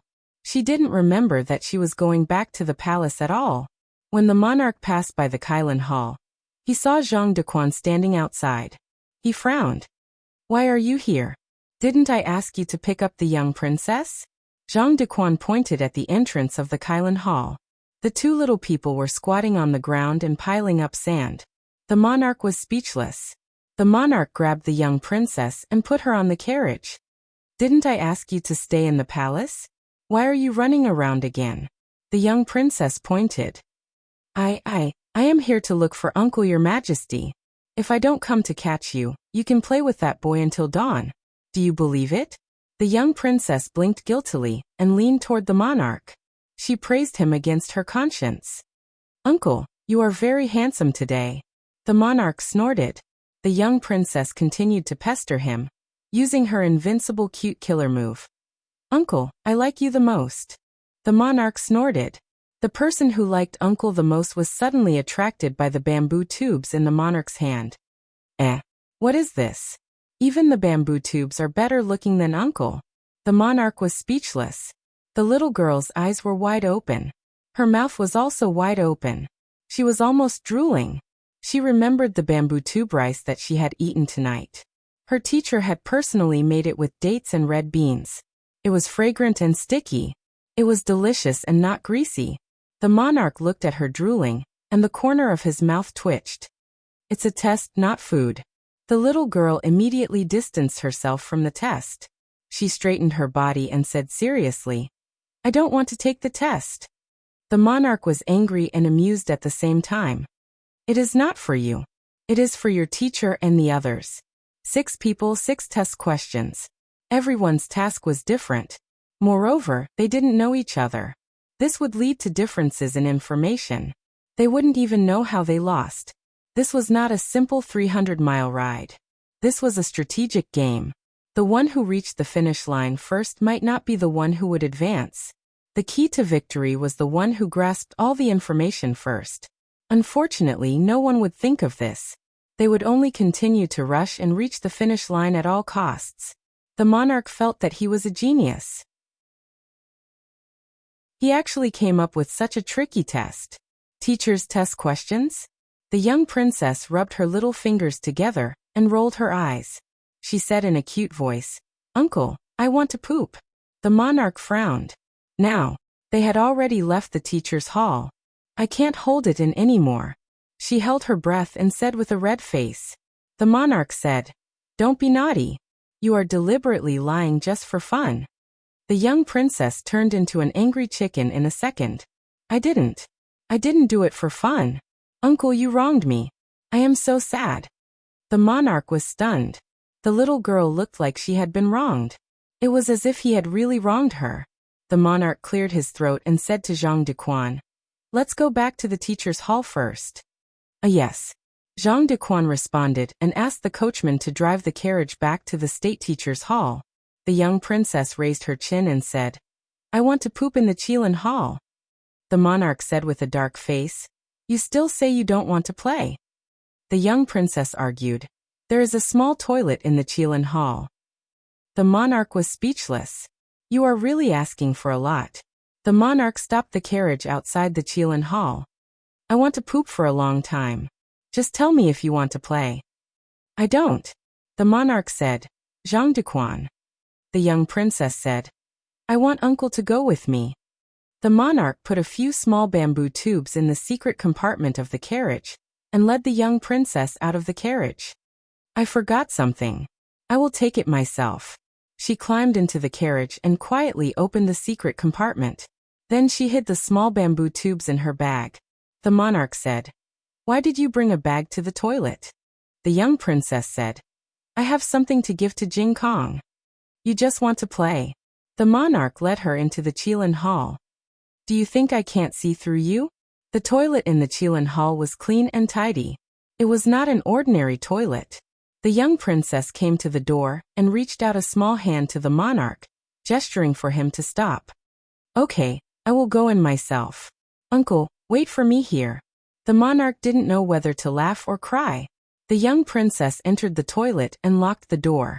Then, she stepped on a small stool and climbed onto the windowsill. She called out softly, Xiaojiu, Xiaojiu. Xiaojiu flapped her wings and flew over. The young princess poured out the 6 questions on the table. Aya, there are so many. Which one is the teacher's? I can't read. I can take them all. The latest chapter of this book is not finished yet. For more exciting content, please scan the QR code below to download the app. Novels are updated faster and more complete. Millions of novels are free to read. All the novels that can't be found online are here. https://www.zhhbqg.com/89642_896428266/106591647. HTML Genius memorized this website's address in 1 second. www.zhhbqg.com Bikuga mobile reading website. Chapter 762. The latest chapter of this book is not finished yet. For more interesting content, please scan the QR code below to download the app. Novels are updated faster and more frequently. Millions of novels are free to read. Novels that can't be found on the internet are all available here. The king waited outside for a while and was worried about the little princess. Light Shui. He let out a cry. The little princess stood on the windowsill and looked anxiously at the bamboo tube in little Nine's mouth. I'm still pooping. Don't come in. The king sighed helplessly and continued to wait in the corridor. He hesitated for a while and was still worried. He went to the door and said, Don't fall in. The little princess said, I won't. She didn't really go pooping. How could she fall into the toilet? The king paced outside for a while. Are you still not coming out? It's almost done. The king was finally impatient. He felt that there was something wrong with the little girl inside. I'm coming in, the king said. The king pushed the door open. The little girl even locked the door. Ghost, there must be a ghost. Zhang Dequan. The king called in a deep voice. Zhang Dequan understood. He took the hairpin from his hair and used it to pry open the door. He opened the door and the king walked in with a serious face. I knew you were up to no good. The king looked seriously at the little girl who was lying on the windowsill. The little girl was pinching a big bird with both hands. Perhaps the king was too loud. Her little body trembled. When she turned around, she couldn't hide her guilty conscience. When he saw that the big bird in her hands was an eagle, the king felt terrible. Guards. As soon as he gave the order, Zhang Dequan rushed in with the imperial bodyguards. The imperial bodyguards rushed towards the eagle that had attacked the young commandery princess. The little princess was so scared that she let go. Little Nine flapped its wings and flew away. The young princess pursed her lips and cried, Wah wah. It was not easy for me to catch Xiaojiu. You scared Xiaojiu away. I want Xiaojiu. I want Xiaojiu. She could still call out the name. The monarch walked over and carried the little fellow into his arms. He checked her up and down to make sure she wasn't injured before asking, "What little nine?" "It's that bird just now. It's called Little Nine." "So you're not here to poop, you're here to catch a bird?" The young princess let out 2 dry howls and lowered her head to check her fingers. In the king's eyes, this meant that he had guessed right. The little guy was here to catch birds. The king was furious. "That's an eagle. It can hurt people. Aren't you afraid of being bitten by it?" The Canton princess said in a low voice, "Little Nine doesn't bite. Look at her mouth." Ever since she started school, she had become more eloquent. "Whose bird?" the monarch asked. The young princess pursed her lips and said, "He's from Jing Kong." "Uncle, why does he have a bird and I don't? I'm so sad." "You'll only be sad if you have a bird. You're a little girl." The king facepalmed. What the hell was going on? The monarch was so angry that he was confused. He took a deep breath and felt that he was going to explode at any time. Go back to the palace. If she didn't go back to the palace, he was afraid that he would spank her little butt. The young princess drooped her little head. Oh, the young princess was taken away by the king. When she returned to the carriage, she suddenly said, "Uncle, I want to hide inside. You can look for me." Children were really fickle. "No," the king mercilessly refused. The young princess hugged the king's thigh and acted like a spoiled child. I want. Uncle is looking for light shui. Fine, please, it's useless to beg. I only need a dozen times." The king gritted his teeth. "Uncle is the best. Light shui loves you." The young royal princess quietly climbed into the carriage, closed the curtain, and put the small bamboo tubes back into the hidden compartment. Qilan Hall. Xiao Heng and Gu Jiao went to the purple bamboo forest to chop bamboo. When Little Nine came back with the bamboo tubes, only Shang Guanyin and Little Jing Kong were left in the room. Shang Guanyin knew that the bamboo tubes belonged to the king when she saw them. She couldn't move by herself, so she asked Little Jing Kong to ask what was going on. "It's the teacher's test." The young princess said, "Is the teacher here? Show it to the teacher. Don't let my uncle find out." Gu Jiao was not here, so she couldn't read it. But Little Jing Kong had a good memory, and quickly memorized the content of the test. Little Jing Kong was a strict child. Not only did he write down each note from memory, but he also asked Yu He for 6 bamboo tubes to put the notes in. Then he restored the details to perfection. The difference was that the monarch's bamboo tube was the smallest one, while the one Yu He found for him was the largest one. So when Gu Jiao and Xiao Heng came back from chopping bamboo, they saw 6 extra large bamboo tubes on the table. It was quite exaggerated. "What's the matter?" Xiao Heng asked. Light Shui said that it was Jiao Jiao's test. Little Jing Kong patted his small chest. "I memorized it. I wrote it down." The two exchanged a look. Test? Was it what they thought? The two took the test to the room next door. Xiao Heng closed the door and sat down at the table with Gu Jiao. 6 bamboo tubes, 6 people who advanced. "Open them." He looked at the bamboo tubes on the table and said, "Okay." Gu Jiao picked up a bamboo tube, poured out the note inside and read, "Enter the Songshan mountain range. Raid the enemy's camp near the Bus spring. Seize the secret letter. And send it to the first fire beacon camp. Hand it to the left deputy general of the garrison." "It sounds like your final selection mission." Xiao Heng paused. "But why are there 6 bamboo tubes?" Gu Jiao opened the second tube. "You are a Turkic spy. This is the real secret letter from the Turkic army. Quickly take the only secret letter to the first fire beacon camp and hand it to the right deputy general of the rebel army." "What do you mean?" Gu Jiao asked. Xiao Heng said, "The secret letter that was plundered from the enemy's camp was a fake one. If he didn't see this bamboo tube, he probably wouldn't know that he took a fake secret letter.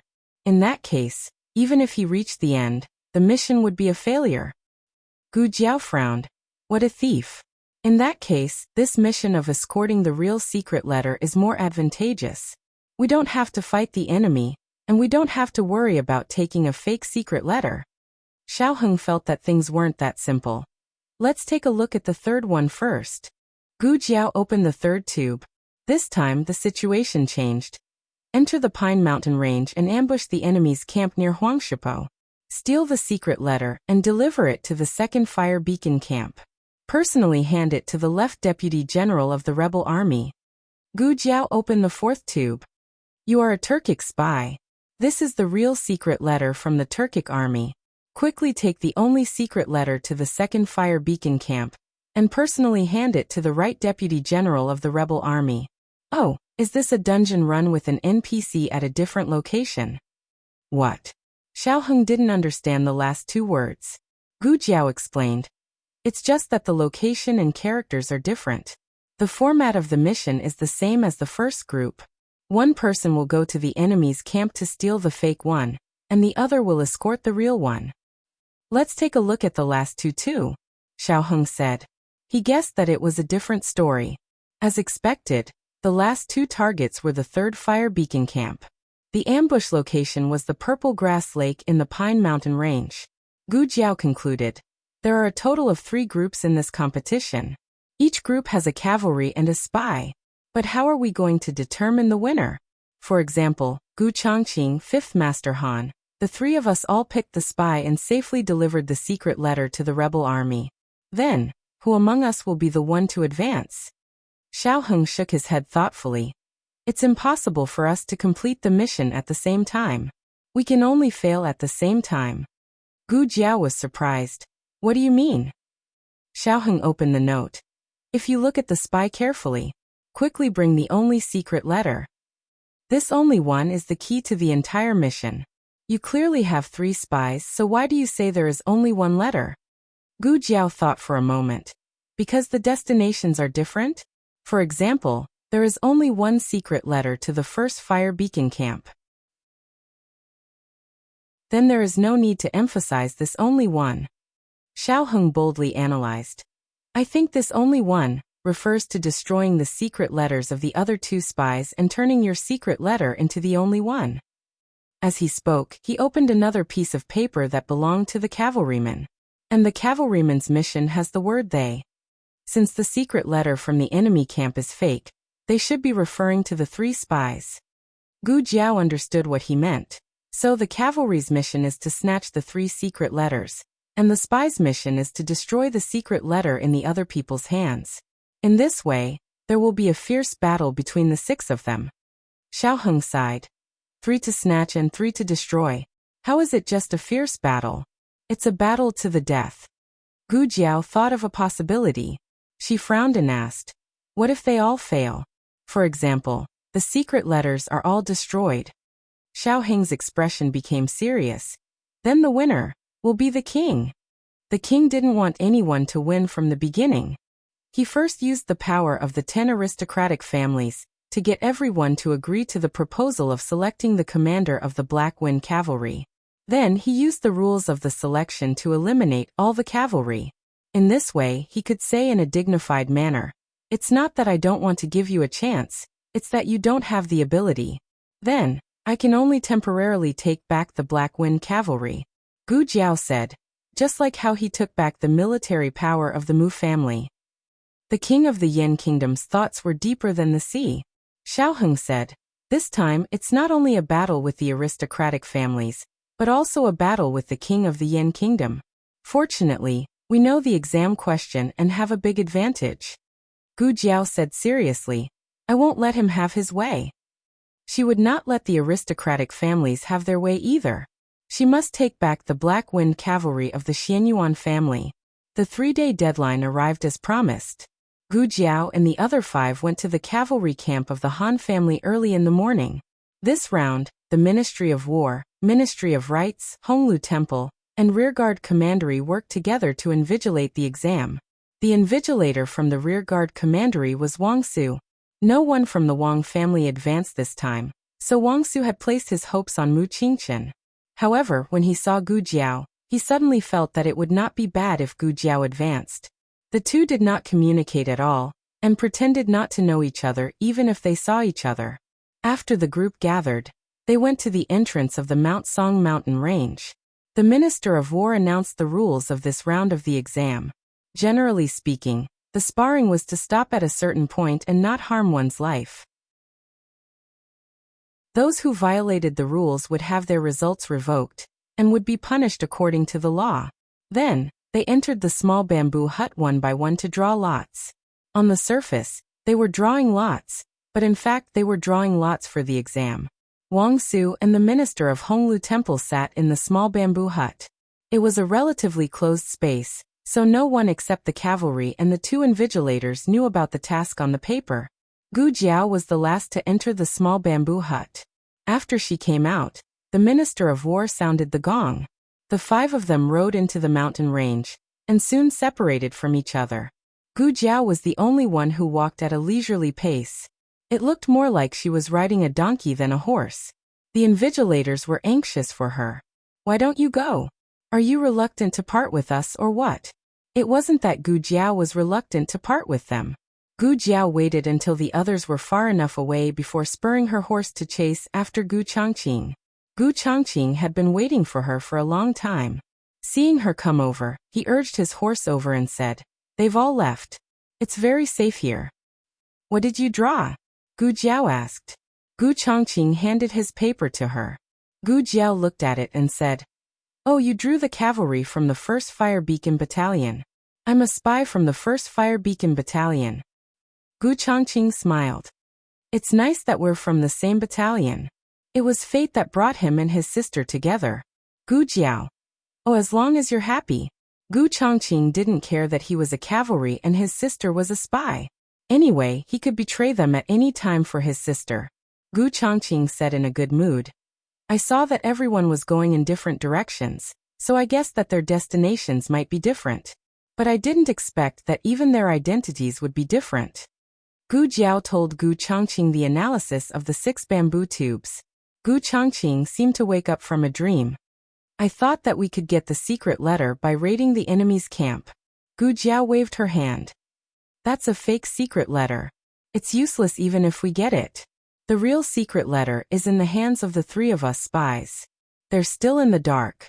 Let's rob them." Gu Changqing looked at his sister dotingly. "Okay." Gu Jiao asked, "Where did the 4 of them go?" Gu Changqing said, "Taoist Qingfeng and Mu Qingchen went to the east.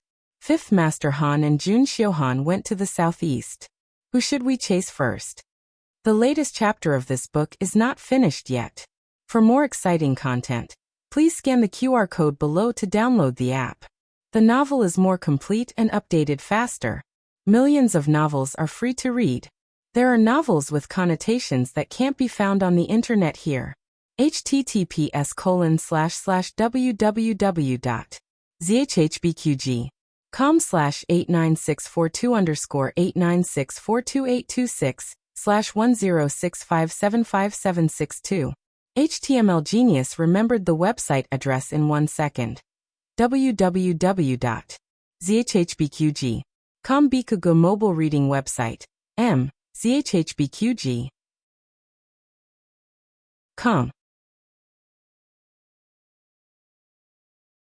Chapter 763. The latest chapter of this book is not finished yet. For more exciting content, please scan the QR code below to download the app. The novel will be updated faster. Millions of novels can be read for free. There are all kinds of novels that can't be found online. Gu Jiao took out a map. Ever since he learned of the king's intentions, Xiao Heng had specially drawn up a detailed map of the Mount Song mountain range for Gu Jiao. On it were the locations of the 3 enemy camps to be attacked, and the various paths to the 3 fire beacon camps. Gu Jiao pointed at the map and said, "Our current position is closer to the southeast. Let's chase after 5th Grandfather Han and Jun Xiuhan first." Gu Changqing was puzzled. "Tell me, who do you think is the spy?" "The one who goes to the enemy camp must be the cavalry, and the one who goes around is the spy." Gu Jiao pointed at the path marked with cinnabar on the map. "If we don't go to the enemy camp, the spy should be at this position by now. We'll go around from the east and block him." She even planned the path. It seemed that his sister came prepared. The Black Wind Cavalry instinctively followed the Black Wind King. With the Black Wind King leading the way, the Black Wind Cavalry ran very fast. Gu Changqing even felt that it was faster than his usual speed. However, the plan couldn't keep up with the changes. They didn't catch up with 5th grandfather Han and Jun Xiuhan. Instead, they ran into Mu Qingchen, who was running from the other direction. Gu Jiao tightened the reins. Gu Changqing also stopped. The two silently looked at Mu Qingchen not far away. They didn't understand what had happened. He went east just now, Gu Changqing murmured. The east was to the 2nd fire beacon camp, and the southeast was to the 3rd fire beacon camp. This wasn't a shortcut. He kept looking back. It seems that someone is chasing him, Gu Jiao said. Could it be that he's the spy? Taoist Qingfeng has discovered the real mission, so he's starting to steal his secret letter? Gu Changqing said. I'm going to grab the secret letter. Wait for me here. Don't show yourself. Okay. Gu Jiao nodded and stroked the Black Wind King's mane. The Black Wind King understood and lowered his oar a bit. Hiding behind a towering tree, Gu Changqing dashed towards Mu Qingchen at top speed. Mu Qingchen was caught off guard. He instinctively drew his sword and slashed.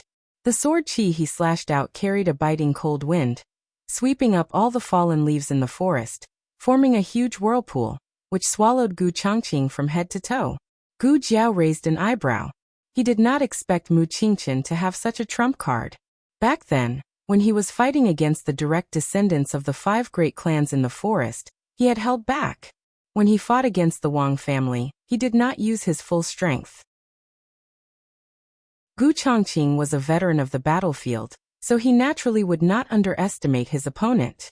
The moment Mu Qingchen attacked, he had already drawn the sword at his waist and slashed out a terrifying sword chi to meet Mu Qingchen's attack. The whirlpool of fallen leaves was forcefully split open by Gu Changqing's sword chi. The fallen leaves were like knives, biting back at Mu Qingchen. Mu Qingchen hurriedly drew his sword to block. It was during this gap in defense that Gu Changqing suddenly stepped on the ground, flew up, and knocked Mu Qingchen off his horse with a palm strike. This was because Mu Qingchen had helped Gu Jiao before, so he did not use his sword to wound him. He only used his left palm to knock him off his horse. Mu Qingchen was about to get up, but Gu Changqing landed firmly on the ground and pressed his sword against his neck. Mu Qingchen looked at Gu Changqing strangely. Han Ziyu, hand over the bamboo tube. Gu Changqing looked down at him and said. Mu Qingchen frowned coldly. He took out the bamboo tube and threw it to Gu Changqing. Gu Changqing caught it with a backhand. Mu Qingchen said coldly, Is the Han family so unscrupulous in order to achieve their goals? Gu Changqing asked back. Is this the first time you've met the Han family? Mu Qingchen did not suspect that he had snatched the bamboo tube. After all, this was also a method to make the cavalry fail their mission. Gu Changqing was worried that Mu Qingchen would give him a fake secret letter, so he opened the bamboo tube to take a look. Fortunately, he had seen it.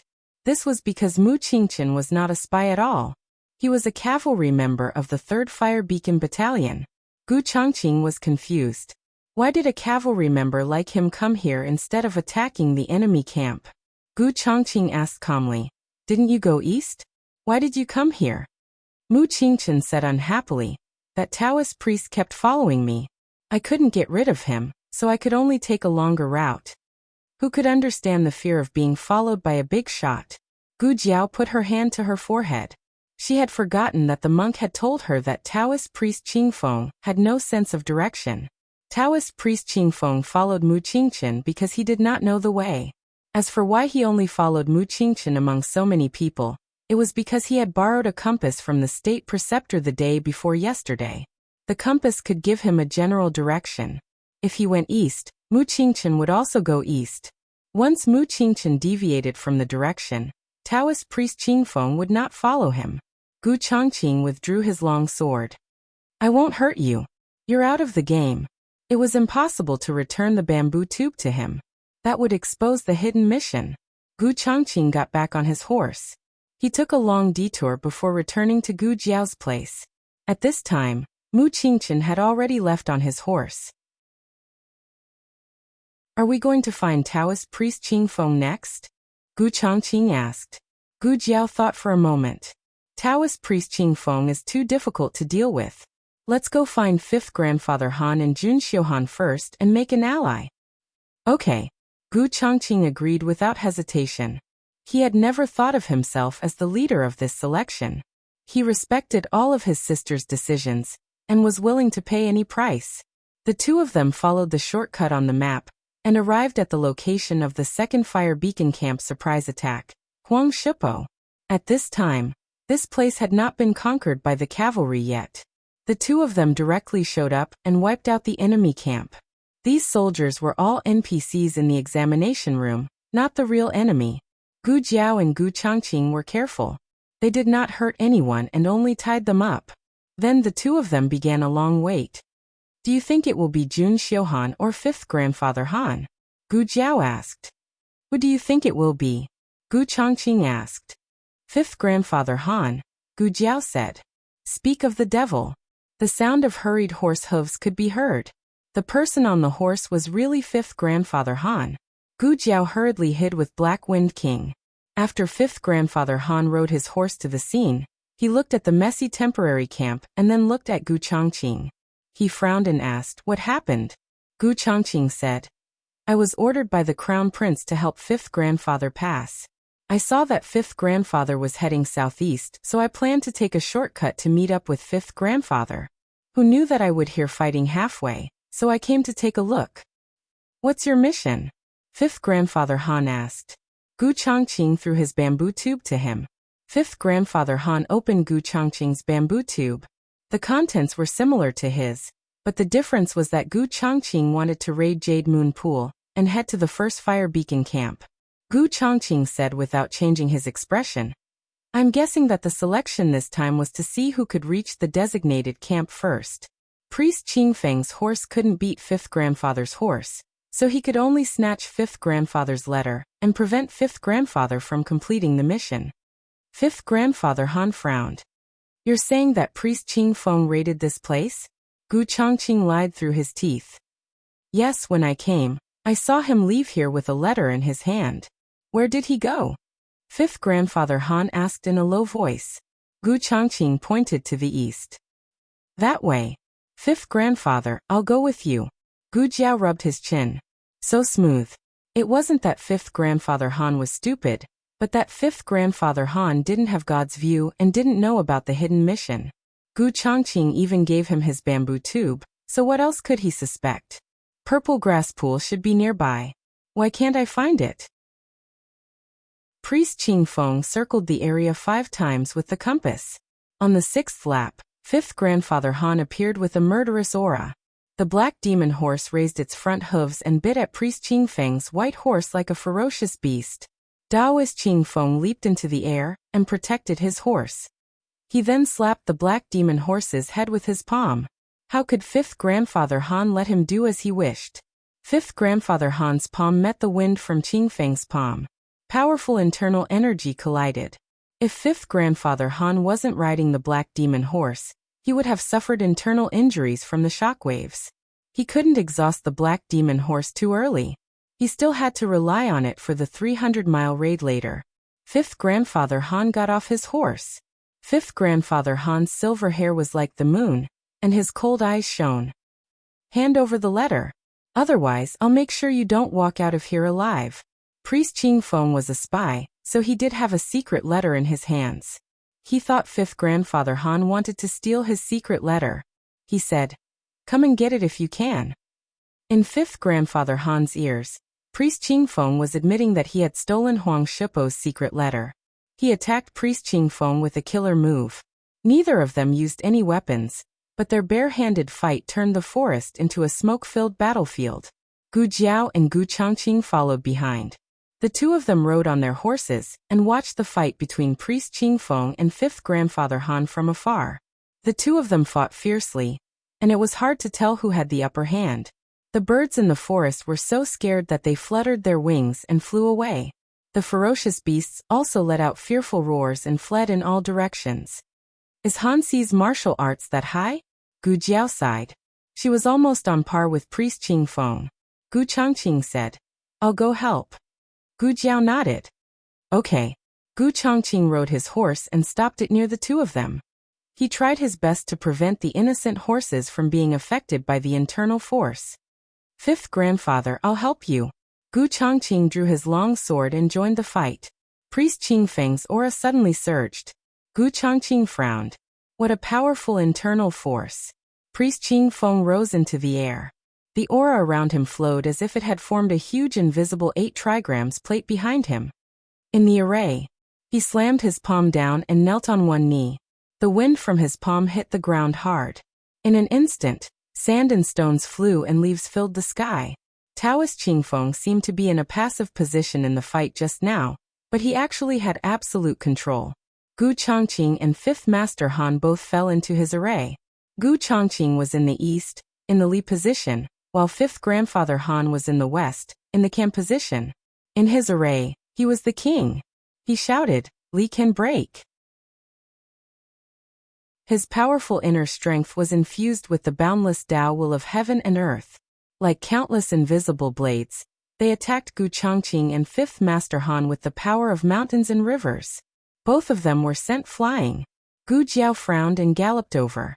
She stood in front of Taoist Master Qingfeng and said, "I hate it when the Han family bullies others. 2 of you ganging up on one person. What kind of hero are you? Priest. I'll help you."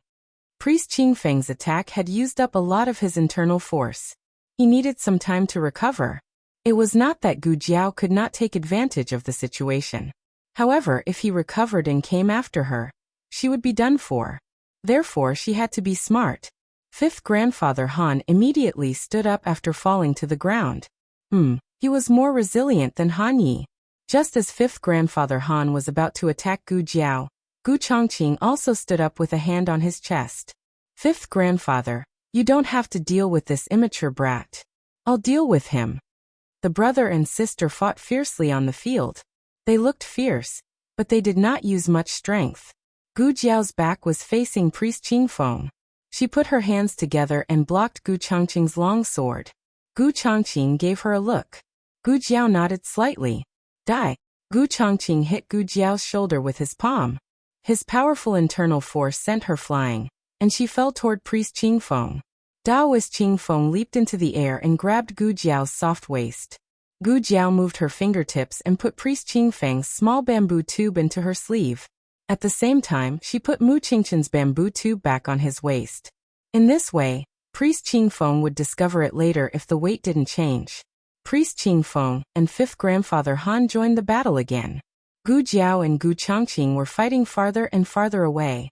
"Xiao Lulang, don't you dare run away. I'll kill you today."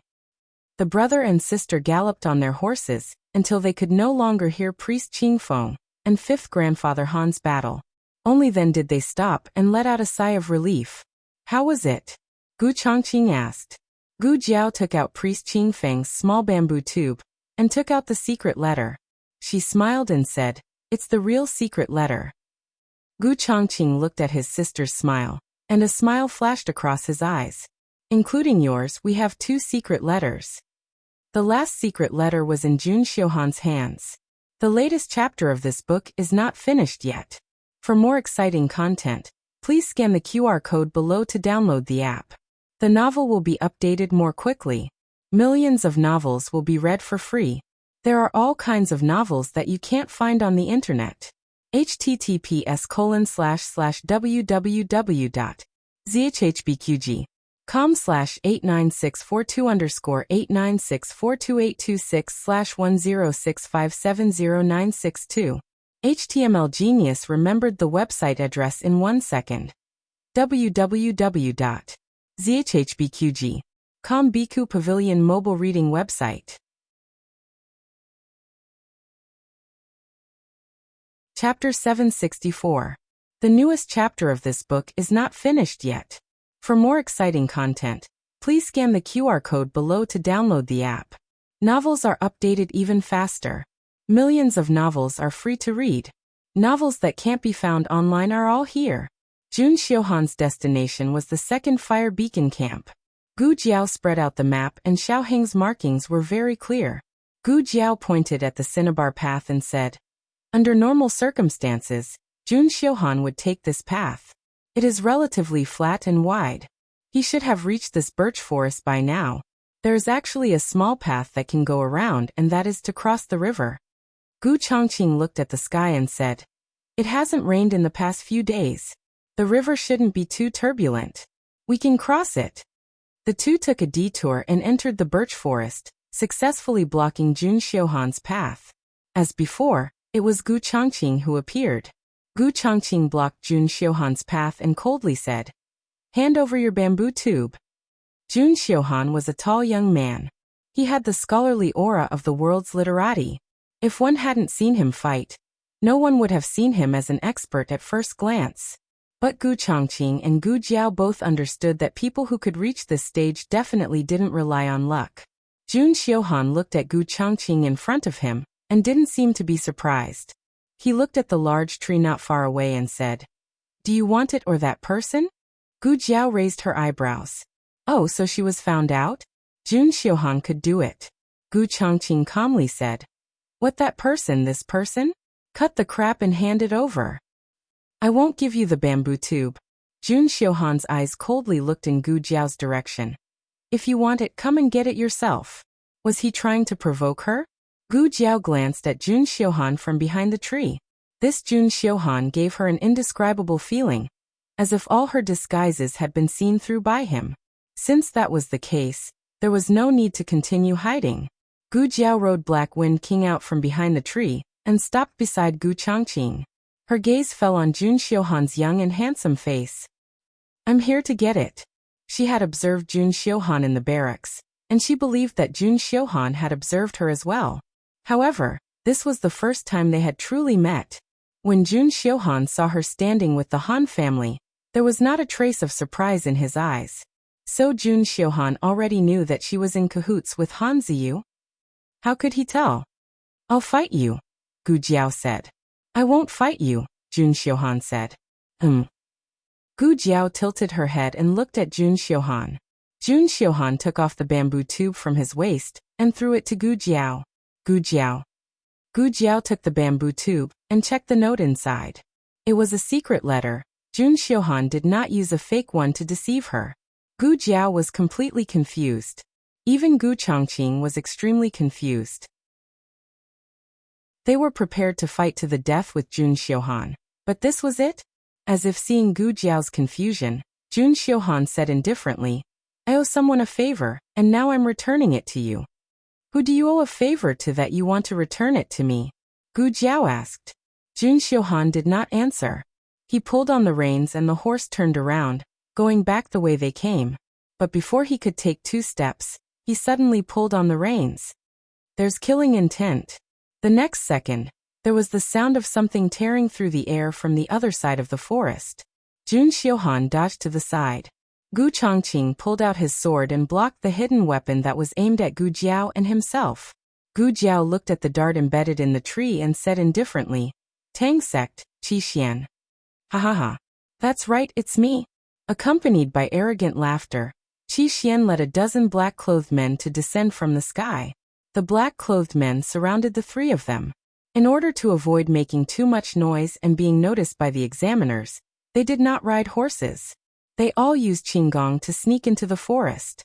Jun Xiuhan's horse was forced to take several steps back, standing with Gu Changqing and Gu Jiao.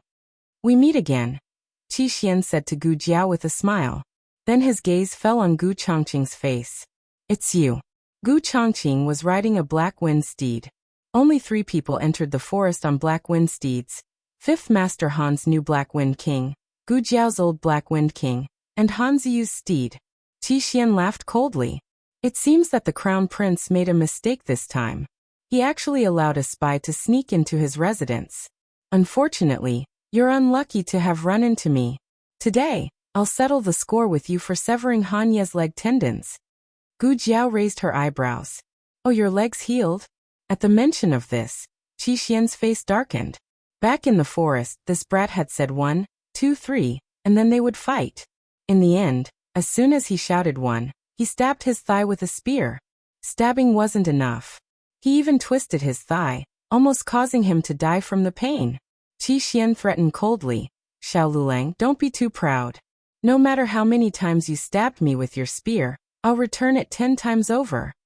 Jun Xiuhan said expressionlessly, "That's your business. I'm leaving." Qi Xian snorted, "You're unlucky. Today's matter cannot be known to anyone." In other words, he was going to kill Jun Xiuhan to silence him. Jun Xiuhan's identity was easy to guess. Among the 6 people, Jun Xiuhan was the most unfamiliar. Even without guessing, it was obvious that he was the poor student from Jianan Academy. Qi Xian didn't take this kind of small fry seriously. Gu Chongqing rode his horse in front of Gu Jiao, blocking Qi Xian's view. He said to Gu Jiao, "You go first. I'll settle this with him." Gu Jiao didn't hesitate and led Black Wind King out of the encirclement. Qi Xian said disdainfully, "Want to run? Chase after them." 2 men in black jumped and slashed at Gu Jiao's back with their swords. Gu Chongqing turned around and slashed out a sharp sword aura, slashing the 2 men down from the air. On the other side, the battle between Taoist Qingfeng and 5th Master Han had reached its climax. 5th Master Han gradually felt that things were getting tricky. Although he wasn't at a disadvantage, his internal energy couldn't hold on much longer. Although he didn't want to admit it, Taoist Qingfeng's martial arts were indeed above his. Taoist Qingfeng only used 50% of his strength. If he wanted to tie with Taoist Qingfeng, he would have to use 70% of his strength. As a result, he naturally wore out his energy faster. The 2 of them punched each other again and retreated. 5th Master Han's silky silver hair had already turned into a wooden brush. He panted and said, "You're a monk. Can't you compete with me fair and square? Why did you have to use such a despicable method like stealing my secret letter?" Taoist Qingfeng said strangely, "Stealing your secret letter? I didn't." 5th Master Han said coldly, "You're still lying. Someone saw it." Taoist Qingfeng was naturally stunned. "Mu Qingchen? I've only seen him before you." 5th Master Han was stunned.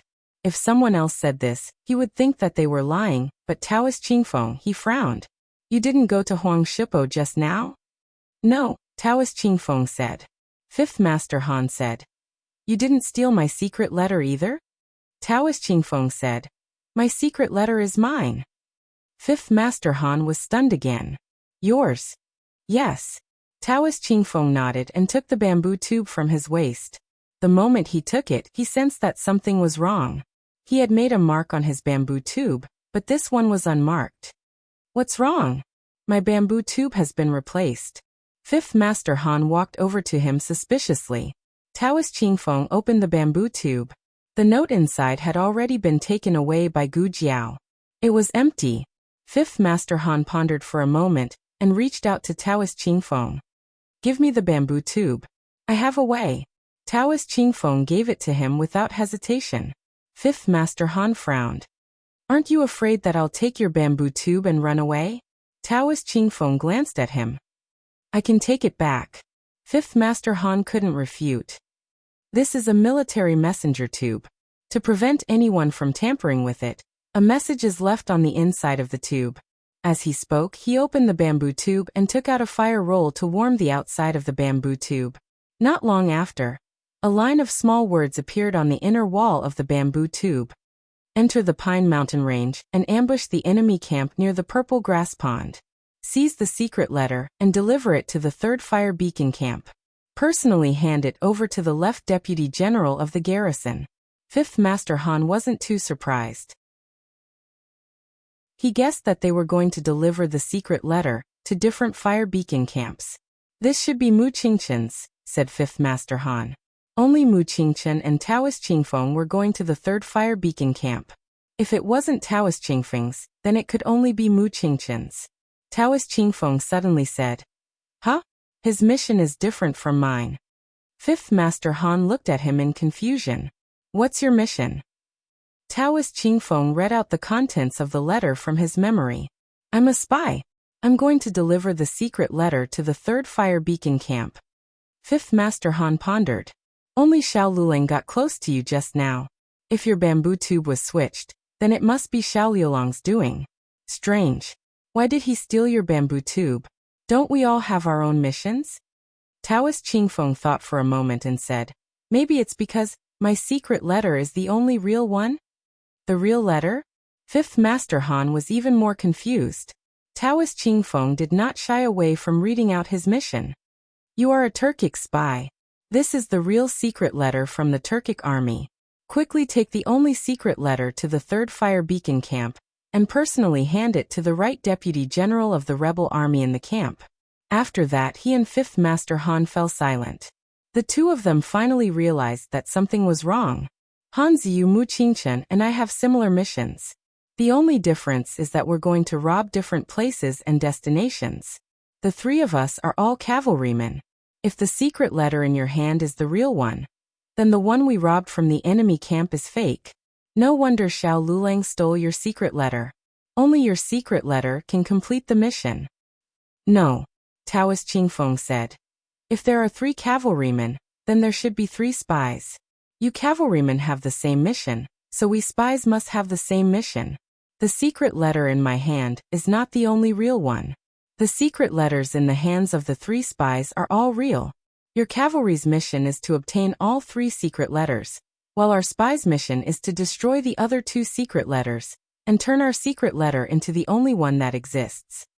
5th Master Han said slowly. We know that the 3 cavalrymen are me, Han Ziyu, and Mu Qingchen. Then the 3 spies are you, Xiao Lulang, and Jun Xiuhan. Taoist Qingfeng said. Yes. 5th Master Han frowned. Xiao Lulang must have stolen your secret letter for this reason. But how did he know? Who would suspect that there was a hidden mission in the first place? He and Taoist Qingfeng had only guessed the truth after comparing the 4 people's bamboo tubes. Taoist Qingfeng looked at the blue sky and said seriously, maybe he's a genius. 5th Master Han. I'm going to find Xiao Lulang. See you later. 5th Master Han rode on the black demon horse, and quickly disappeared while Taoist Qingfeng was in a daze. Taoist Qingfeng also planned to chase after him. Although his secret letter might have been destroyed by Xiao Lulang, it didn't matter. This selection actually had a hidden trigger. That was, the identities of the 6 people could be changed at any time. When they drew lots, they didn't register each person's identity and destination. This meant that it wasn't important. What was important was who completed the mission in the bamboo tube. If he stole Xiao Liulang's secret letter and delivered it to the number 1 Fire Beacon camp, he could still complete the mission. Taoist Qingfeng thought of the key point and immediately mounted his horse. Unfortunately, before he set off, a chuckle came from the big tree in front of him.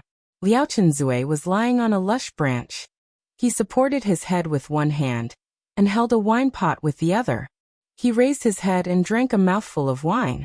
His delicate Adam's apple moved. His monk robes were ascetic, but his peach blossom eyes exuded a breathtaking aura.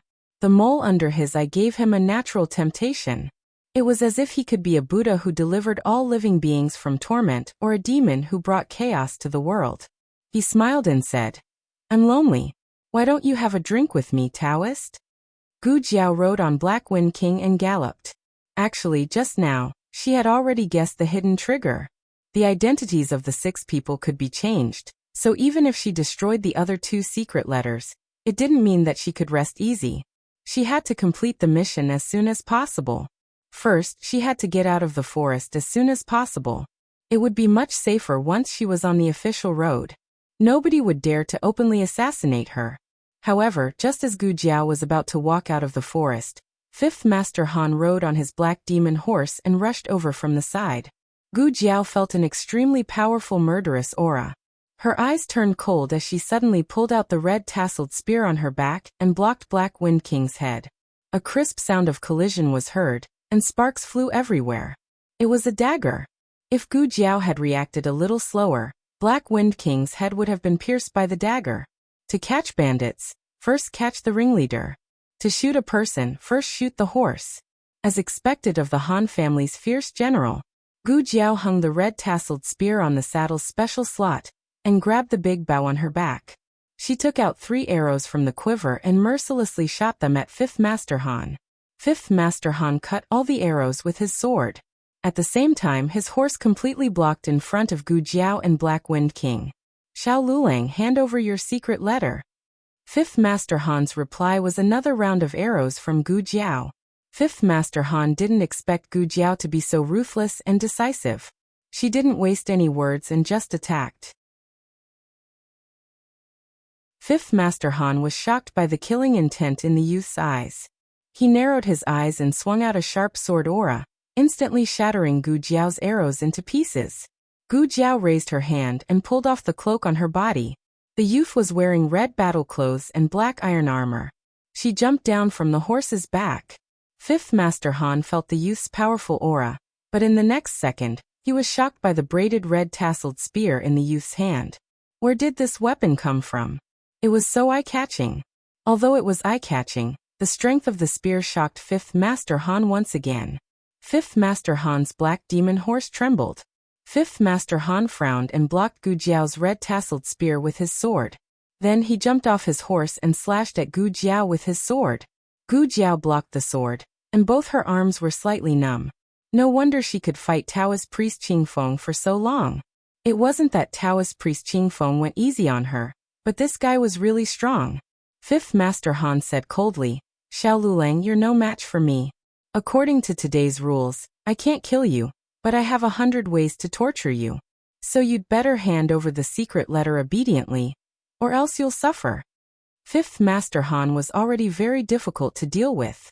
If Taoist priest Qingfeng came, she had no chance of winning. She had to end this quickly.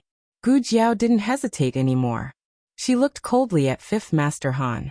Under his confused gaze, she took off the safety talisman on her neck. "Boss, catch." She threw the safety talisman to Black Wind King. Black Wind King caught it with his mouth. "What's this kid doing?" Fifth Master Han looked at Gu Jiao strangely. Gu Jiao's fingertip lightly scratched the sharp edge of the red tasseled spear, and a string of bright red blood flowed out. She wiped the droplet of blood on her lips. In the next second, her aura suddenly surged. Fifth Master Han's expression changed. "This is..." Gu Jiao pulled out the red tasseled spear, took a step forward, and jumped up. With a flip in the air, the spear in her hand was like a dragon, and it fiercely slashed at Fifth Master Han. Fifth Master Han's black iron sword was split in half on the spot. She knelt on one knee, one hand on the ground, and the other hand holding the red tasseled spear behind her back. Her eyes were bloodshot. She was no longer the handsome young man. She was a killing god, a demon, and an Asura. Fifth Master Han threw away his long sword, changed his palm into a fist, and attacked Gu Jiao's vital point. Gu Jiao used the red tasseled spear as leverage and jumped up high again. Her right knee was aimed at Fifth Master Han's chin. Fifth Master Han was sent flying. He fell heavily on the ground and spat out a mouthful of blood. 3 moves. The young man defeated him. In just 3 moves. But Fifth Master Han wouldn't admit defeat so easily. If he couldn't beat the young man, then he would kill his horse. Fifth Master Han shot a hidden weapon in his sleeve at Black Wind King. Almost at the same time, Fifth Master Han shot a second hidden weapon at Gu Jiao. She could only protect one between herself and Black Wind King. Gu Jiao didn't hesitate to protect Black Wind King. The hidden weapon flashed past Gu Jiao's temple. The hidden weapon didn't hurt Gu Jiao, but the poisonous powder on it entered Gu Jiao's eyes. Gu Jiao couldn't see. Aha. Ha ha ha ha. Fifth Master Han spat out blood as he laughed crazily on the ground. "Xiao Lulang, so what if you defeated me? You were still poisoned by the Tang sect. You can't see, you can't even walk out of this forest. How are you going to go to the Fire Beacon camp?" The angry Black Wind King stood in front of Gu Jiao. Gu Jiao was on the verge of losing control, but thanks to the pain in her eyes, she regained a bit of her consciousness. "Boss, give me the safety talisman." She reached out her hand. Black Wind King placed the safety talisman in Gu Jiao's palm. Gu Jiao put the safety talisman back around her neck. Her eyes hurt. They were also afraid of light. She couldn't open her eyes. Master's wife should be able to cure this poison. She felt Black Wind King's killing intent, but now wasn't the time for revenge. Black Wind King had to conserve his strength. "Boss," she called out to Black Wind King. She closed her eyes and gently comforted Black Wind King's emotions, trying to calm herself down. Black Wind King knelt down considerately, allowing Gu Jiao to ride easily. Gu Jiao touched the saddle and sat on it. Black Wind King stood up. Gu Jiao untied the headband on her head and covered her eyes with the headband with both hands. Fifth Master Han was so injured that he couldn't move, but when he saw Gu Jiao like this, he couldn't help but mock. "What? You still want to deliver the secret letter in this state? Can you see the road? Gu Jiao held the reins and straightened her back. I can't see, but boss can. Fifth Master Han sneered. Boss? You mean this old Black Wind King?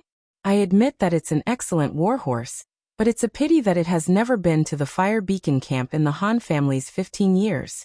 It doesn't need to go, Gu Jiao said. It was born in the Fire Beacon camp. In the first Fire Beacon camp, Xianyuan Li's temporary courtyard.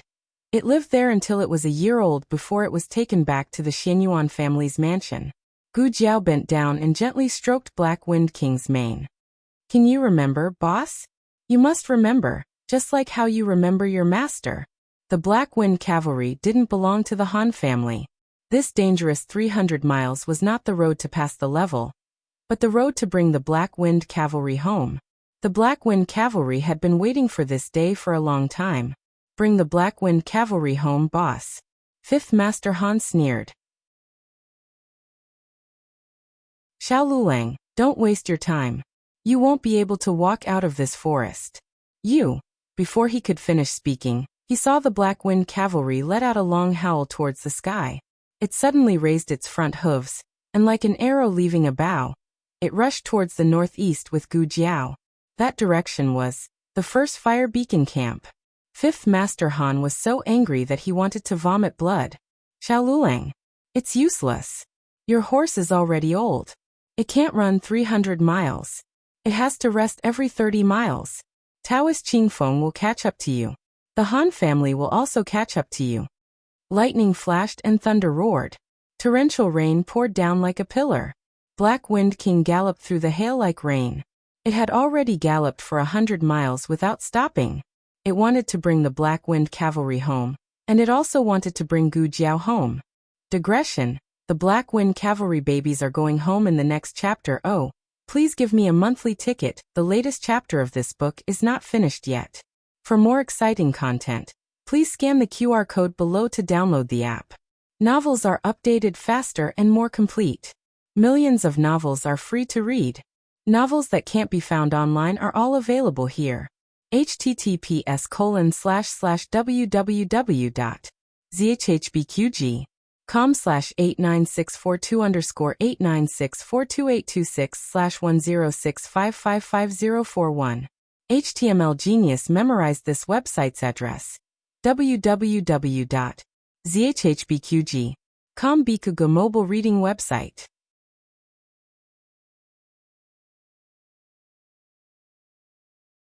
Chapter 765. The latest chapter of this book is not finished yet.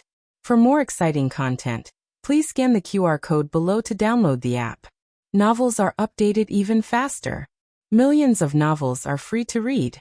Novels that can't be found online are all available here. Fifth Master. Fifth Master. The Han family's men of sacrifice found Fifth Master Han, who had almost lost his body temperature from the rain. Although it was summer, the Songshan mountain range was very high and the temperature was lower than other places. With the terrible storm, the heavily injured Fifth Master Han almost lost his life. If it wasn't for the Black Devil King using his body to block some of the wind and rain, he probably wouldn't have survived until the Han family found him. The leader of the men of sacrifice helped Fifth Master Han sit up, and took off his cloak to wrap around him. Fifth Master. Fifth Master Han couldn't stop trembling. He couldn't feel his hands and feet, and even the muscles on his cheeks were almost numb. Originally, with his strength, he shouldn't have been defeated so quickly. On one hand, he didn't use all his strength. Another important reason was that he seemed to see a familiar figure when Xiao Lulang attacked him. It was a figure that he couldn't remove from his mind in this life, the next life, and the life after that. His mind was in a daze, and his body froze. He couldn't use his internal energy to block Xiao Liulang's attack, and in the end, he fell into Xiao Liulang's trap. He didn't lose to martial arts, but to his own heart and emotions. The men of sacrifice said worriedly, "I'll take you back now. Don't worry about me." Fifth Master Han used the last of his strength to open his numb lips and said, "Go chase Xiao Lulang. First Fire Beacon Battalion." This group of men of sacrifice wasn't with Qi Xian. Qi Xian led Han Ye's men, and he was secretly helping the property management under the orders of the family head. They didn't know that Qi Xian was also here. But they had one thing in common, and that was that they didn't ride horses. Go ride my horse. Xiao Lulang was eager to end the battle. He had used all his strength to attack Xiao Lulang, and his body was already exhausted. Moreover, he could not see. As long as the Han family's men of sacrifice could catch up with him, they would be able to severely injure him and take back the secret letter. The leader of the men of sacrifice instructed his companions, "You guys take the fifth lord and hurry. I'll chase after Xiao Lulang first." When he caught up, he would deliver the secret letter to fifth lord and escort him to the first fire beacon camp. Yes, the few of them answered. Wait. Fifth grandfather Han stopped him. The suicide soldier said, "Fifth lord, do you have any other orders?" Fifth grandfather Han said, "I have a bottle of medicine for the dark demon horse. If it can't run anymore, give it 1 pill to recover its stamina." Yes. The kamikaze soldier took out the medicine bottle and turned around to ride the Black Demon King. The Black Demon horse was very uncooperative at first, and the kamikaze soldier fell a few times before he could ride it. This was the result of Fifth Han's carrot and stick approach. However, once the kamikaze soldier took over, the Black Demon King's speed could only be described as lightning. The kamikaze soldier rushed toward the first fire beacon camp without stopping. On the other side, the battle between Taoist Qingfeng and Liao Chen was coming to an end. Liao Chen didn't want to kill anyone today, so he didn't have much killing intent when he attacked. He also held back some of his strength. However, Taoist Qingfeng's every move was deadly. Liao Chen was forced to retreat until his back hit a tree. When he couldn't retreat anymore, Taoist Qingfeng sealed his acupoints with 2 fingers. Liao Chen couldn't move. He sighed and looked at Taoist Qingfeng with a smile. He said in a hurt voice, "Taoist Qingfeng, you're so heartless." Taoist Qingfeng's palm hit his vital gate. He really wanted to take his life. Liao Chen clicked his tongue. He activated his vital qi, and the acupoints were unsealed. He tapped his toes and jumped up the tree. He looked at Taoist Qingfeng under the tree with a half-smile. "You don't want to do this the hard way? If this continues, I'll have to be serious." Taoist Qingfeng was a cultivator. He had a tough heart and a mild temperament. He wasn't happy with material gains or sad for himself. He had already transcended the secular world. Only Liao Chen could make Taoist Qingfeng so angry that he wanted to kill someone. However, Taoist Qingfeng suppressed his desire to kill Liao Chen today. After all, he had more important things to do. He raised his head and looked at Liao Chen with his beautiful eyes. "Come down. I'll drink with you." Liao Chen curled his lips and landed gracefully. Taoist Qingfeng took out a rope from his sleeve and tied Liao Chen up. Liao Chen was speechless. Taoist Qingfeng hung Liao Chen under the tree and turned around to mount his horse. Liao Chen swayed under the tree like a small silkworm. He looked at Taoist Qingfeng's back and curled his red lips. He said with a smile, "If you dare to leave, I'll tell the world that you're the thief who was watched by thousands of disciples at Baiyun Taoist Temple on a moonlit night a few years ago." Taoist Qingfeng was about to explode. It was raining cats and dogs. The Black Demon horse kept chasing in the rain. It was very young and had a lot of stamina. It also had better endurance than ordinary war horses. It ran tirelessly, leaving the Mount Song mountain range far behind. The lightning didn't stop it. It was like the bravest warrior, chasing after its enemy without caring about the consequences. It's not enough. The man of sacrifice grabbed the reins and wiped the rain off his face. They had already run for nearly 100 miles, but the Black Demon horse still didn't show any signs of fatigue. He had never seen such a powerful war horse. However, it still needed to be faster. The man of sacrifice took out the pills that Fifth Master Han had given him and fed one to the Black Demon horse. The Black Demon horse quickly recovered its stamina and sped up a little. Finally, after passing through a small forest, the man of sacrifice heard the sound of hooves coming from ahead. The man of sacrifice was delighted. It was Xiao Lulang. It must be Xiao Lulang. The sky was already dark. The entire world was covered in a heavy downpour. Running on a rainy night was actually a very dangerous thing to do. The cavalry's line of sight was obstructed, so they mostly relied on the warhorse's senses. Normally, warhorses would slow down. Firstly, the cavalry would request it. Secondly, warhorses had an instinct to avoid danger. However, the Black Wind King didn't slow down. It was like a bolt of lightning in the rainy night. The man of sacrifice heard the sound of hooves getting farther and farther away. He clenched his teeth. Damn it! We were about to catch up. Why does it feel like the distance has widened again? Hiya! Hiya! The man of sacrifice raised his speed to the maximum, and finally caught up to the Black Wind King. This time, the distance between them was unbelievably close. The man of sacrifice unsheathed the long sword at his waist. He only needed one slash to deal a heavy blow to Xiao Lulang. The Black Wind King galloped, all the muscles on its body taut.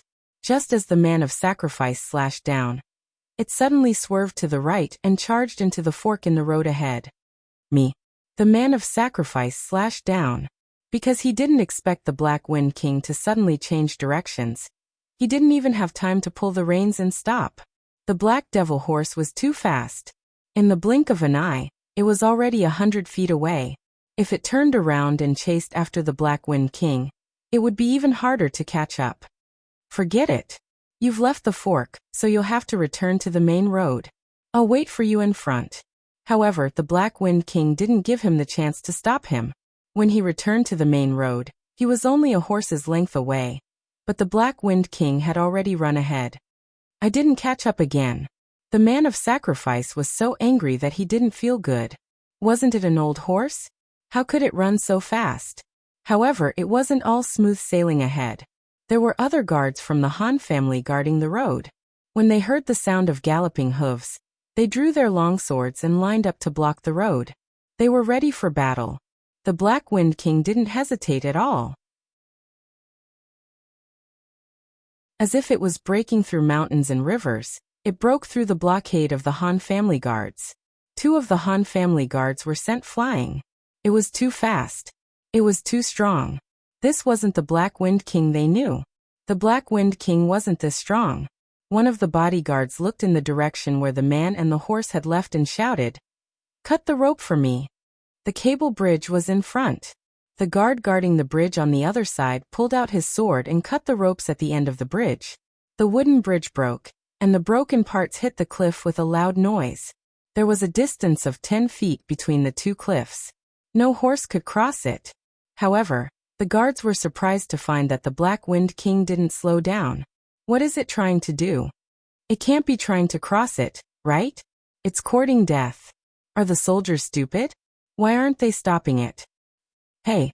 A guard shouted at Gu Jiao's back. Your horse is going to jump off the cliff. Stop it before it's too late. They couldn't let Gu Jiao jump. They hadn't gotten the secret letter from Gu Jiao yet. If Gu Jiao fell off the cliff, 5th Master Han wouldn't be able to complete his mission. Stop! You'll die. They sincerely wanted to stop Gu Jiao from falling off the cliff and dying. Gu Jiao couldn't see, but she could still sense. She heard the sound of the bridge breaking, and felt the cold wind from the abyss. However, she didn't stop the Black Wind King. The Black Wind King accelerated. She wiped the blood from the corner of her mouth and grabbed the reins. She clamped the horse's abdomen and stood in the stirrups. The Black Wind King's muscles tensed as it leaped. Almost at the same time, the Black Demon Horse and the Loyalists arrived. The bridge is broken. The bridge is broken. Don't go. The Han family guard shouted. The Loyalists pulled on the reins and stopped the carriage with the Black Demon Horse at the edge of the cliff. They were able to stop the carriage because of the Loyalists and the Black Demon Horse's instinct to avoid danger. The Black Demon Horse retreated a few steps. This was a distance that even the Black Demon Horse couldn't cross. No one dared to look down. The Black Wind King and the cavalrymen were about to fall off the cliff. Ah! A guard shouted. Look. It crossed the cliff. It surpassed its instincts and overcame its fear of the cliff. It crossed a distance that no warhorse had ever been able to challenge. It was the Black Wind King without a doubt. The guards at both ends of the bridge were stunned. For a moment, they didn't even know how to react. The Black Wind King carried Gu Jiao and smoothly ran past the Han family guards. Ah! They ran away. a guard who had been sent flying said while clutching his aching chest. However, no one dared to chase after him. The youth's unreserved trust and the Black Wind King's unwavering struggle showed them the most precious thing on the battlefield. They didn't know what kind of spirit this was, but they felt their hearts being sprinkled with hot blood. They didn't want to chase. At least, not now. Fifth Master Han was right. The 3 moves that Gu Jiao used to defeat him had cost her almost all of her strength. She had never used such an overdraft fighting style in any battle before. But even so, she couldn't kill Han Ci. Han Ci was too strong. Blood flowed up her throat and spilled out from the corner of her mouth. At first, she could still swallow it, but later, she didn't even have the strength to suppress the sweet taste in her throat. Blood flowed all over the Black Wind King's back. She persevered with her willpower. The Black Wind King's situation wasn't much better. A normal horse would have to rest after running at full speed for 20 to 30 kilometers. But cavalry could only travel 70 to 80 kilometers a day. If they forced their way through, they could travel over 100 kilometers, but they still had to rest. Only when the horse ran to its death would it travel over 100 kilometers day and night. 200 kilometers. 250 kilometers. 260 kilometers. The Black Wind King approached his limit again and again. He was so tired that he wanted to collapse, but he gritted his teeth and persevered. At dawn, the rain stopped. The first rays of dawn pierced through the thin clouds in the east, passing over the peaks of the mountains and shining on the empty and quiet camp. Every day, the soldiers were awakened by the beating of the war drums. But today, they were awakened by the sound of hurried horse hooves. They thought it was an enemy attack, but when they came to the entrance of the camp, they saw a black warhorse and a blindfolded youth. A man and a horse came over with the momentum of a magnificent army. The entire mountain and river shook. Gu Jiao successfully handed the bamboo tube to the left deputy general of the garrison. The deputy general looked at the blindfolded youth and couldn't help but wave his hand at the youth. The youth didn't respond. The deputy general of the garrison was stunned. He couldn't see? Then how did he run 300 kilometers to get here? The left deputy general was about to ask Gu Jiao what happened to his eyes when he saw the man and the horse collapse to the ground. The left deputy general was shocked. Men. Call the medical officer. Is it early today? The latest chapter of this book is not finished yet. For more exciting content, please scan the QR code below to download the app. Novels are updated faster and more complete. Millions of novels are free to read. Novels that can't be found online are all available here. https://www.zhhbqg.com/89642_8964286/1065352240. HTML Genius memorized this site's address. www.zhhbqg.com Biku Pavilion mobile reading website.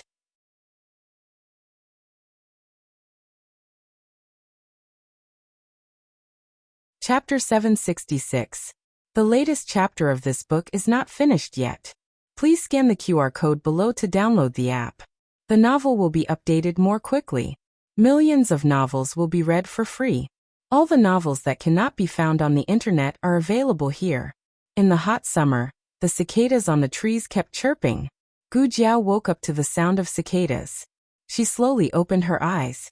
Her eyes were covered with gauze. She raised her hand to remove the gauze. The dazzling light suddenly shone on her. She subconsciously closed her eyes and tilted her head. When she adjusted to the light, she opened her eyes again. In her blurred vision, she vaguely saw the familiar windowsill, the familiar table, the familiar chair, and the familiar little boy on the ground. There were no classes in the academy today. Little Jing Kong did not go anywhere. He was playing in the room while waiting for Gu Jiao to wake up. It was hot, so Xiaoheng made a mat for him on the ground. As he played, he laid down on the mat. One side of his face was pressed down until it was chubby.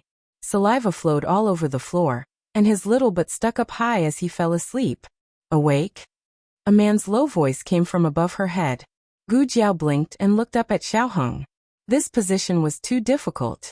Her neck was almost broken. Xiaoheng quickly got up and sat on the edge of the bed. He stretched out his slender hand and touched her forehead. It's not hot anymore. Gu Jiao's vision was still a little blurry, but seeing that he was in a good mood, her eyes lit up. You're here too, she said. Xiaoheng pulled back his hand and snorted. What do you mean by, I'm here too? You're the second one to see me. Gu Jiao said seriously. You're sitting in the wrong position. It's too high. I have to roll my eyes to see you. Xiaoheng listened to her clear words and careful logic and knew that she was fine. She was caught in the rain during the last round of selection. After being sent back to the state preceptor's palace, she had a high fever for 3 days and 3 nights.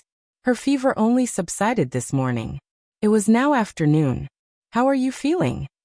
How is the Black Wind King? The two of them asked in unison. Xiaoheng smiled helplessly. The Black Wind King is fine. Look. As he spoke, he raised his hand and pointed outside the window. Gu Jiao looked up slightly. Unfortunately, she could not see from this angle. Xiaoheng gently helped her sit up. Now he could see everything clearly. The Black Wind King had recovered quite well. His body was wrapped in bandages, and he was enjoying the cool air under a big tree in the courtyard. The Horse King was jumping happily behind it, like an excited baby who had been injected with chicken blood, running here and there. He knew that she would be worried about the Black Wind King, so he brought it to the courtyard so that she could see it as soon as she woke up. That's great. Gu Jiao smiled.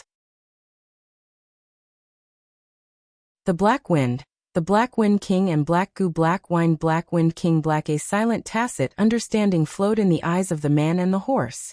Gu Jiao understood that it was really fine. The Black Wind King also understood that Gu Jiao was really fine. Gu Jiao paused for a moment, then asked, by the way, where is Gu Changqing? Is he okay? Gu Changqing was up against Qi Xian. Qi Xian was an expert from the Tang sect, and he had brought many of the Han family's men of sacrifice with him. Xiaoheng said, he was slightly injured but he's fine now. You don't have to worry. Also, Qi Xian is dead. Gu Changqing had killed him with his own hands. He had tried to hurt Gu Jiao time and time again. Gu Changqing would rather die with him than let him go back alive. As for the Han family's men of sacrifice, none of them survived. Also, Gu Changqing asked me to remind you that Jun Xiuhan is an expert. The main reason why Gu Changqing could kill Qi Xian was that Jun Xiuhan had taken care of the Han family's men of sacrifice. Gu Changqing didn't have to be distracted to display his full strength. Jun Xiuhan, Gu Jiao said thoughtfully. I owe someone a favor, and I'm returning it to you now. Who did Jun Xiuhan owe a favor to? Why did he return it to her? Don't you care about yourself? Xiaoheng looked at her seriously. Ah. Gu Jiao was slightly stunned. What about me? Xiaoheng took a deep breath and told himself not to get angry. Do you know that you had a high fever for 3 days and almost lost your sight? Gu Jiao was confused for a moment, then nodded. Oh, I think so. I would have forgotten if you didn't mention it. Fifth Master Han used a dirty trick and poisoned me. But I can see now. It was just that she couldn't see clearly. Xiaoheng said.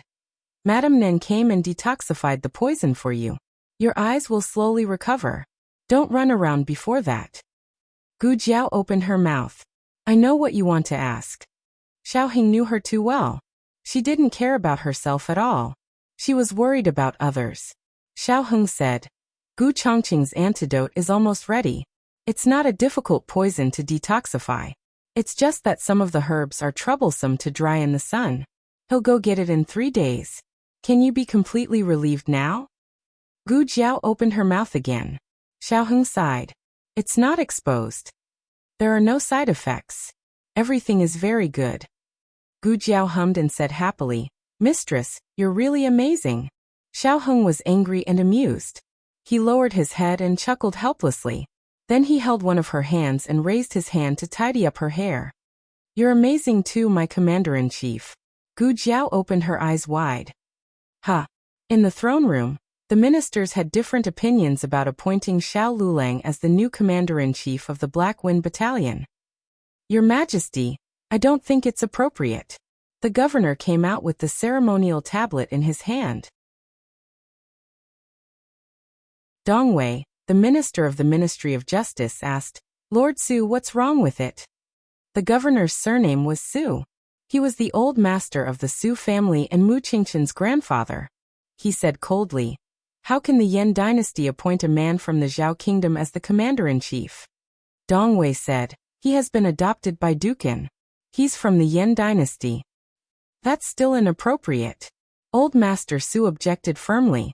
Dong Wei bowed to the monarch on the throne and said seriously to Old Master Su, "The selection of the commander-in-chief of the Black Wind Battalion was proposed by His Majesty and agreed by all the aristocratic families. All the family heads and civil and military officials know the rules very well. They didn't object earlier or later, and only objected after the selection. Is it because Lord Su can't afford to lose?" Old Master Su snorted coldly. "How can an adopted son count? He's not Dukan's son." Dong Wei smiled.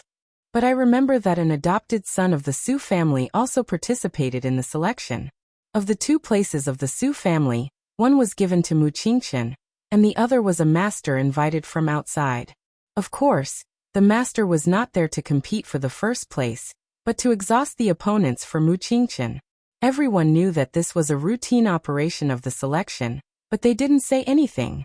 The Su clan's old master was rendered speechless. The monarch said impatiently, "Okay, stop arguing." He had a headache because of the quarrel. Not only were these stubborn old men depressed, but he was also very depressed. He didn't want anyone to advance from the beginning. He was prepared to recall the Black Wind Cavalry, but who knew that someone would actually pass? How did this Xiao Lulang pass the selection? How did he guess the mission hidden in the secret letter? And what were 5th Master Han and Feng Wuming of the Feng family doing? They couldn't even stop a brat from the Zhao country?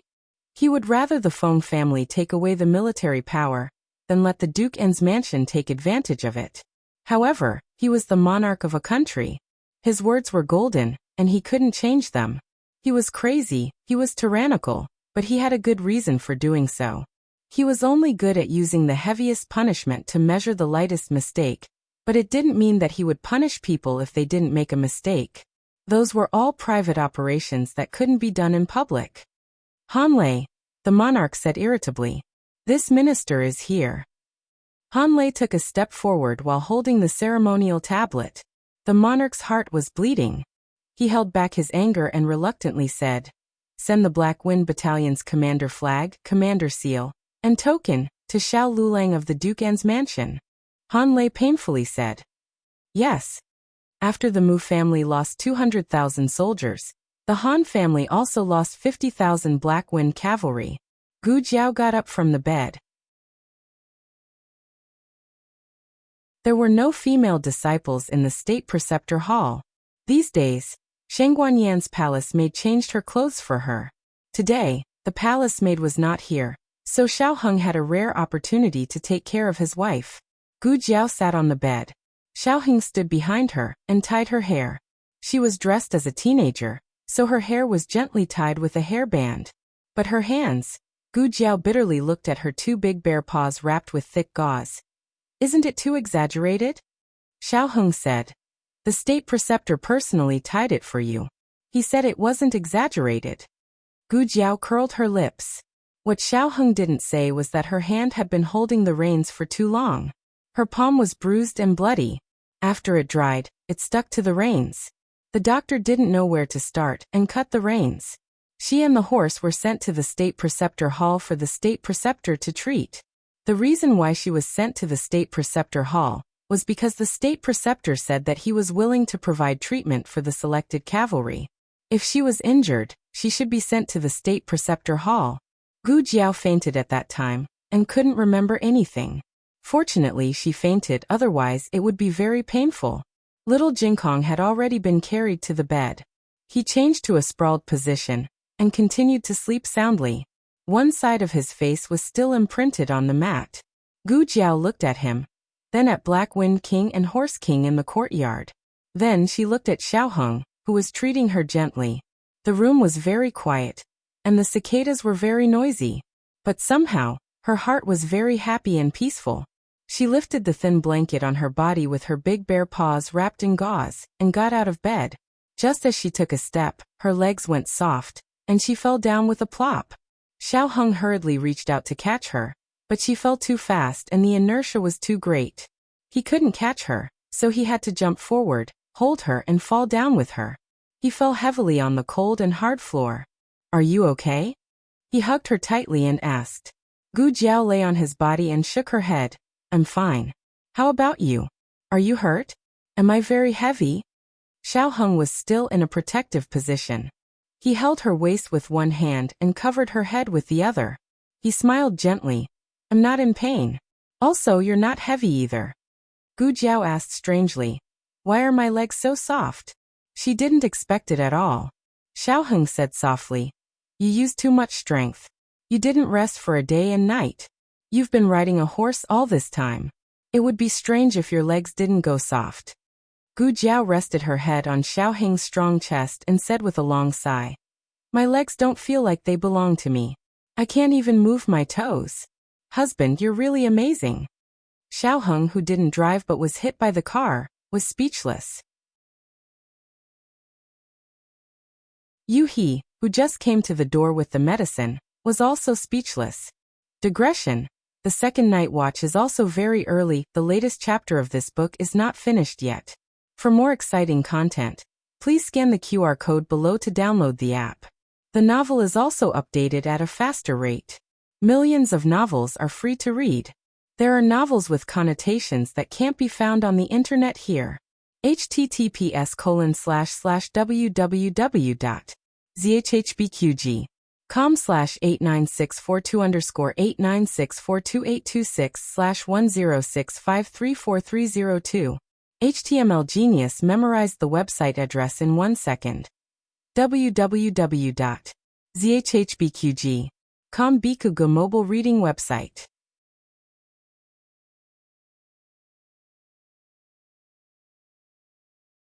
Chapter 767. The latest chapter of this book is not finished yet. For more exciting content, please scan the QR code below to download the app.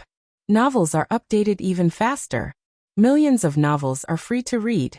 Novels with content that can't be found online are all here. Gu Jiao was very careful in the state teacher hall, using a young man's voice. Her identity as a woman was not exposed. But it was better to expose her identity. Two grown men acting like this, He was about to go crazy.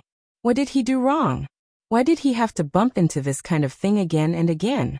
He really didn't want to know the relationship between the imperial grandson and young Master Xiao. You even called him young Master Xiao. Are you two playing this big? Also, young Master Xiao, your martial strength is so high, but you're actually the one below? Did you forget that you're already the new commander of the Black Wind Cavalry?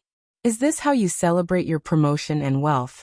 Also, imperial grandson, you're someone who's about to die. Don't you know how to take it easy? No, you two should take it easy.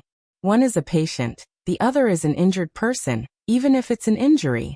He was already unable to look at Gu Jiao and Xiao Heng. He stood at the door, not knowing if he should leave or not. Xiao Heng turned his head and saw Yu He, who looked like he was struck by lightning. His body stiffened, but he didn't immediately push Gu Jiao away. Instead, he hugged her even more tightly. He raised his wide sleeves to tightly cover Gu Jiao's little head, and then gave Yu He a look that said, "You'll see for yourself." "Is someone coming?" Gu Jiao asked. "It's fine," Xiao Heng said calmly. Yu He's mouth twitched. "Your Highness Imperial Grandson, your skills are already this high? Last time you even blushed." Then they quickly separated. "Now you're treating me like a pumpkin." Yu He was crazily cursing in his heart. His image as a gentleman was about to collapse. See no evil, see no evil. Yu He closed his eyes again, and groped his way into the room. He placed the medicine on the table, and groped his way out again. This kind of thing was unfamiliar the first time, but familiar the second time. He didn't bump into the pillar. Yu He and the others had already walked far away. Xiao Heng's ears were a bit red. He was thin-skinned, so how could he remain indifferent after being seen? But compared to pushing her away, it was better to let Yu He look at him. Thinking of her words just now, Xiao Heng was both angry and amused. "Why are you so naughty?" Gu Jiao was addicted to acting. She showed an exaggerated expression and said, "Men, you should put out the fire you started." Xiao Heng.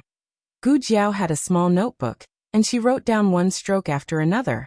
Xiaoheng didn't have a notebook, but he remembered everything. Every word she said had to be fulfilled. She even had to calculate the interest, the kind where interest would compound. Gu Jiao did not know that her husband had turned into a big bad wolf, thinking that one day he would eat her up. After drinking the medicine, Gu Jiao felt much more energetic. Her legs were not as sore as before, and she was able to walk a few steps. Xiaoheng felt sorry for her and brought a wheelchair over for her. "Sit on this," Xiaoheng said. Gu Jiao thought for a moment and sat on it. It was her first time sitting on it, so it was strange. "Where are you going?" "I'll push." Before he could finish his words, Xiaoheng saw someone using a big bear paw wrapped in gauze to push the wheelchair and race down the corridor. "Xiaoheng." Gu Jiao raced all the way to the courtyard. The courtyard was full of grass, so it was not easy for the wheelchair to move. The Horse King ran over and looked at Gu Jiao curiously. "Push me over," Gu Jiao said to the Horse King. The Horse King went behind Gu Jiao, put its head on the back of the wheelchair, and pushed Gu Jiao in front of the Black Wind King. Gu Jiao looked up and stretched out her hand. "Boss!" The Black Wind King raised one of his hooves. One person and one horse friend shook hands. Of hooves. Both the Black Wind King and Gu Jiao needed to rest. The Black Wind King obediently stayed in the courtyard, but Gu Jiao was not so obedient. She used the reins to tie the Horse King. She didn't have a sled dog, but she had a wheelchair horse. The Horse King pulled Gu Jiao and ran around the State Teacher Palace. Half an hour later, the State Teacher Palace's wheelchair was broken. One person and one horse sat on the garden path. Next to them was the broken wheelchair, and one of the wheels was missing.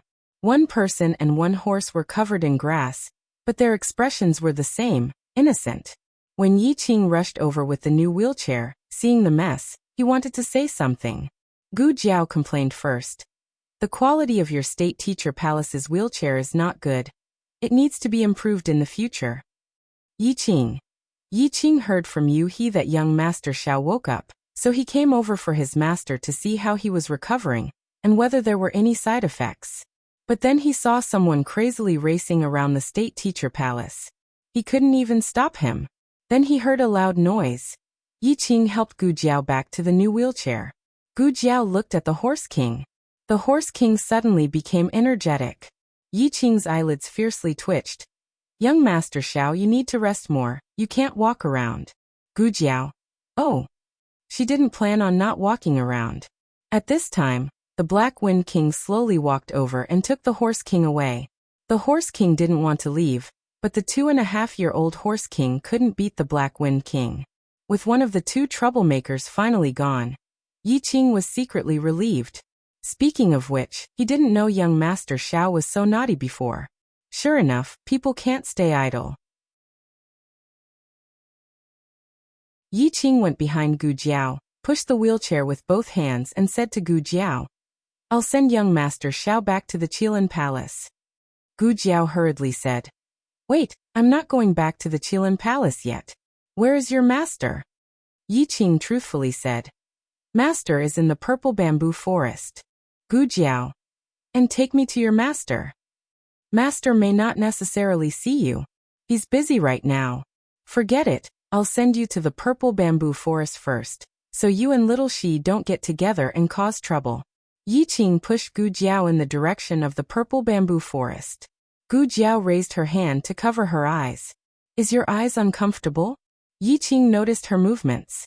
Gu Jiao said, "Under the strong light for too long it's a bit prickly." Yi Qing called out to a passing disciple, "Senior brother." The disciple respectfully saluted. "Go get an umbrella," Yi Qing ordered. "Yes." The disciple quickly went to the nearest courtyard to get an umbrella. "Senior brother here." Yi Qing took the umbrella, opened it, and held it with one hand and pushed the wheelchair with the other. He had martial arts, so pushing with one hand wasn't hard at all. Gu Jiao secretly sighed. Yi Qing was quite considerate and good-looking. Did he have a girlfriend? Should I introduce one? The two entered the purple bamboo forest. The disciple in the small bamboo house was currently sweeping the front yard. The front yard seemed to have an endless amount of fallen leaves. Every time Gu Jiao came, she would see this disciple sweeping the yard. Senior brother. The disciple saw Yi Qing, put down the broom, and respectfully saluted. Then he also greeted Gu Jiao. Young Master Xiao. Is Master done? Yi Qing asked. Not yet. The disciple said.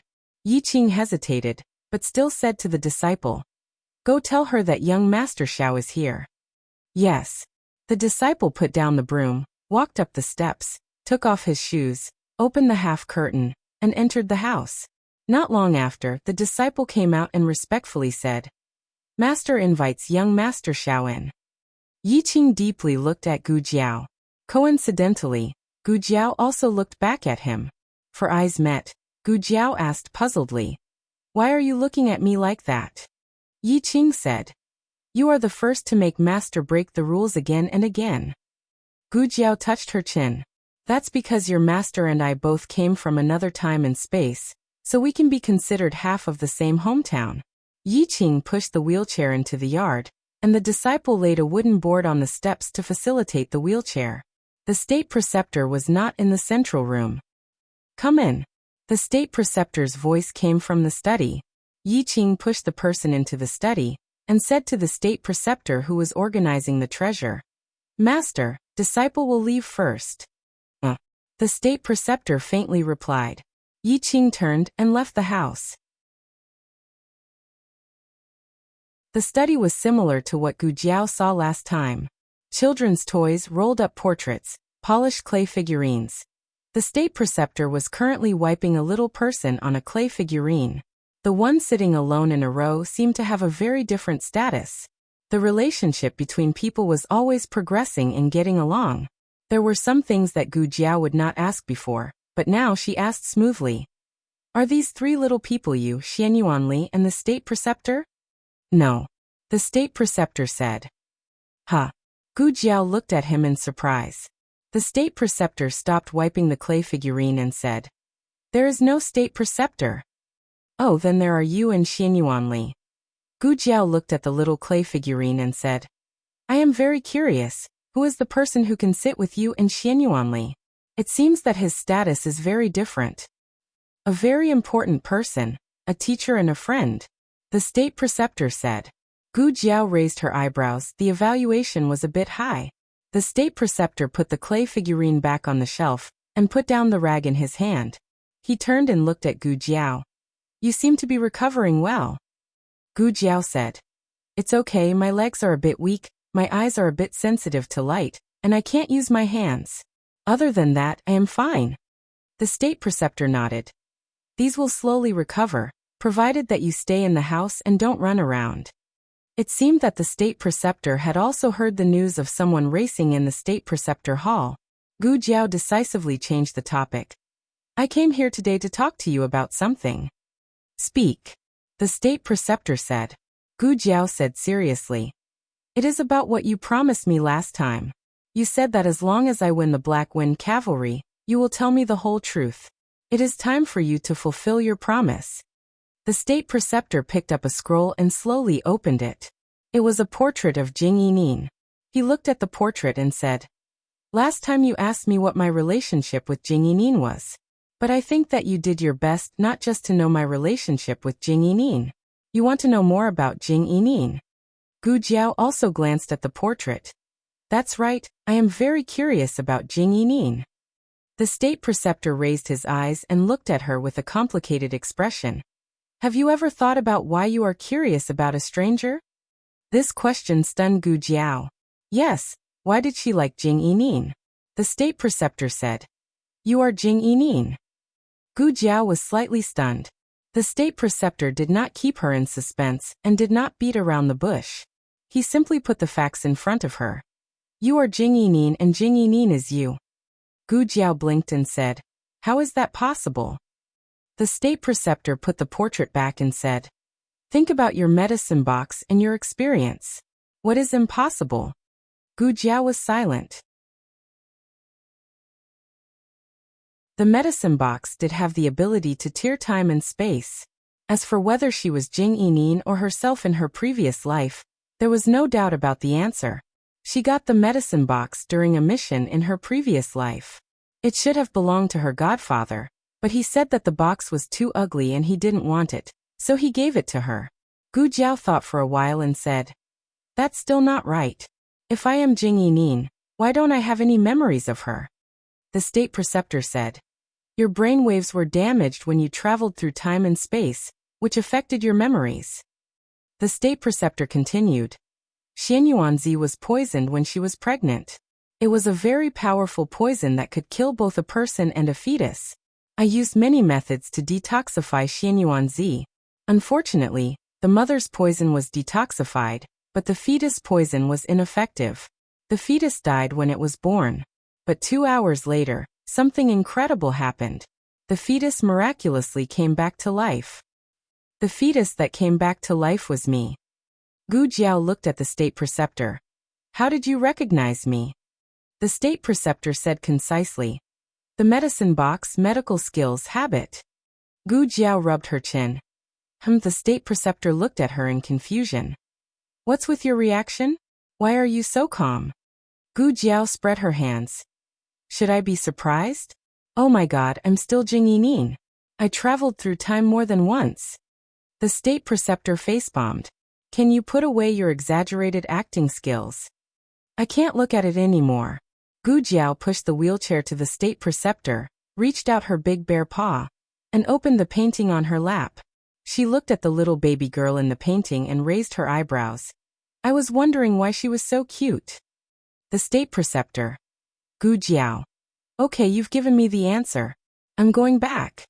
The state preceptor wanted to say something but stopped. Gu Jiao turned the wheelchair and walked out of the small bamboo house. Her face darkened. How could she not be shocked? But she couldn't show any emotion in front of the state preceptor. After all, he was a guy who stabbed the Xianyuan family in the back. She couldn't completely trust him. What the hell is going on? She was actually Jing Yining. She had no memory of this at all. Could it be that guy was lying to her? Digression. It's another day of early chapters. Little cuties, please vote. The latest chapter of this book is not finished yet. For more exciting content, please scan the QR code below to download the app. Novels are updated faster. Millions of novels are free to read. There are novels with connotations that can't be found on the internet here.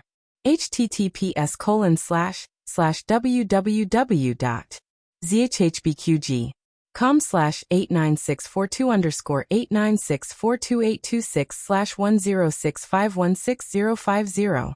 HTML Genius remembered the website address www.zhbqg.com Bikugo mobile reading website. That you're tuning in to the Earbook Haven YouTube channel. Don't forget to subscribe and join us on this journey to catch the most captivating stories.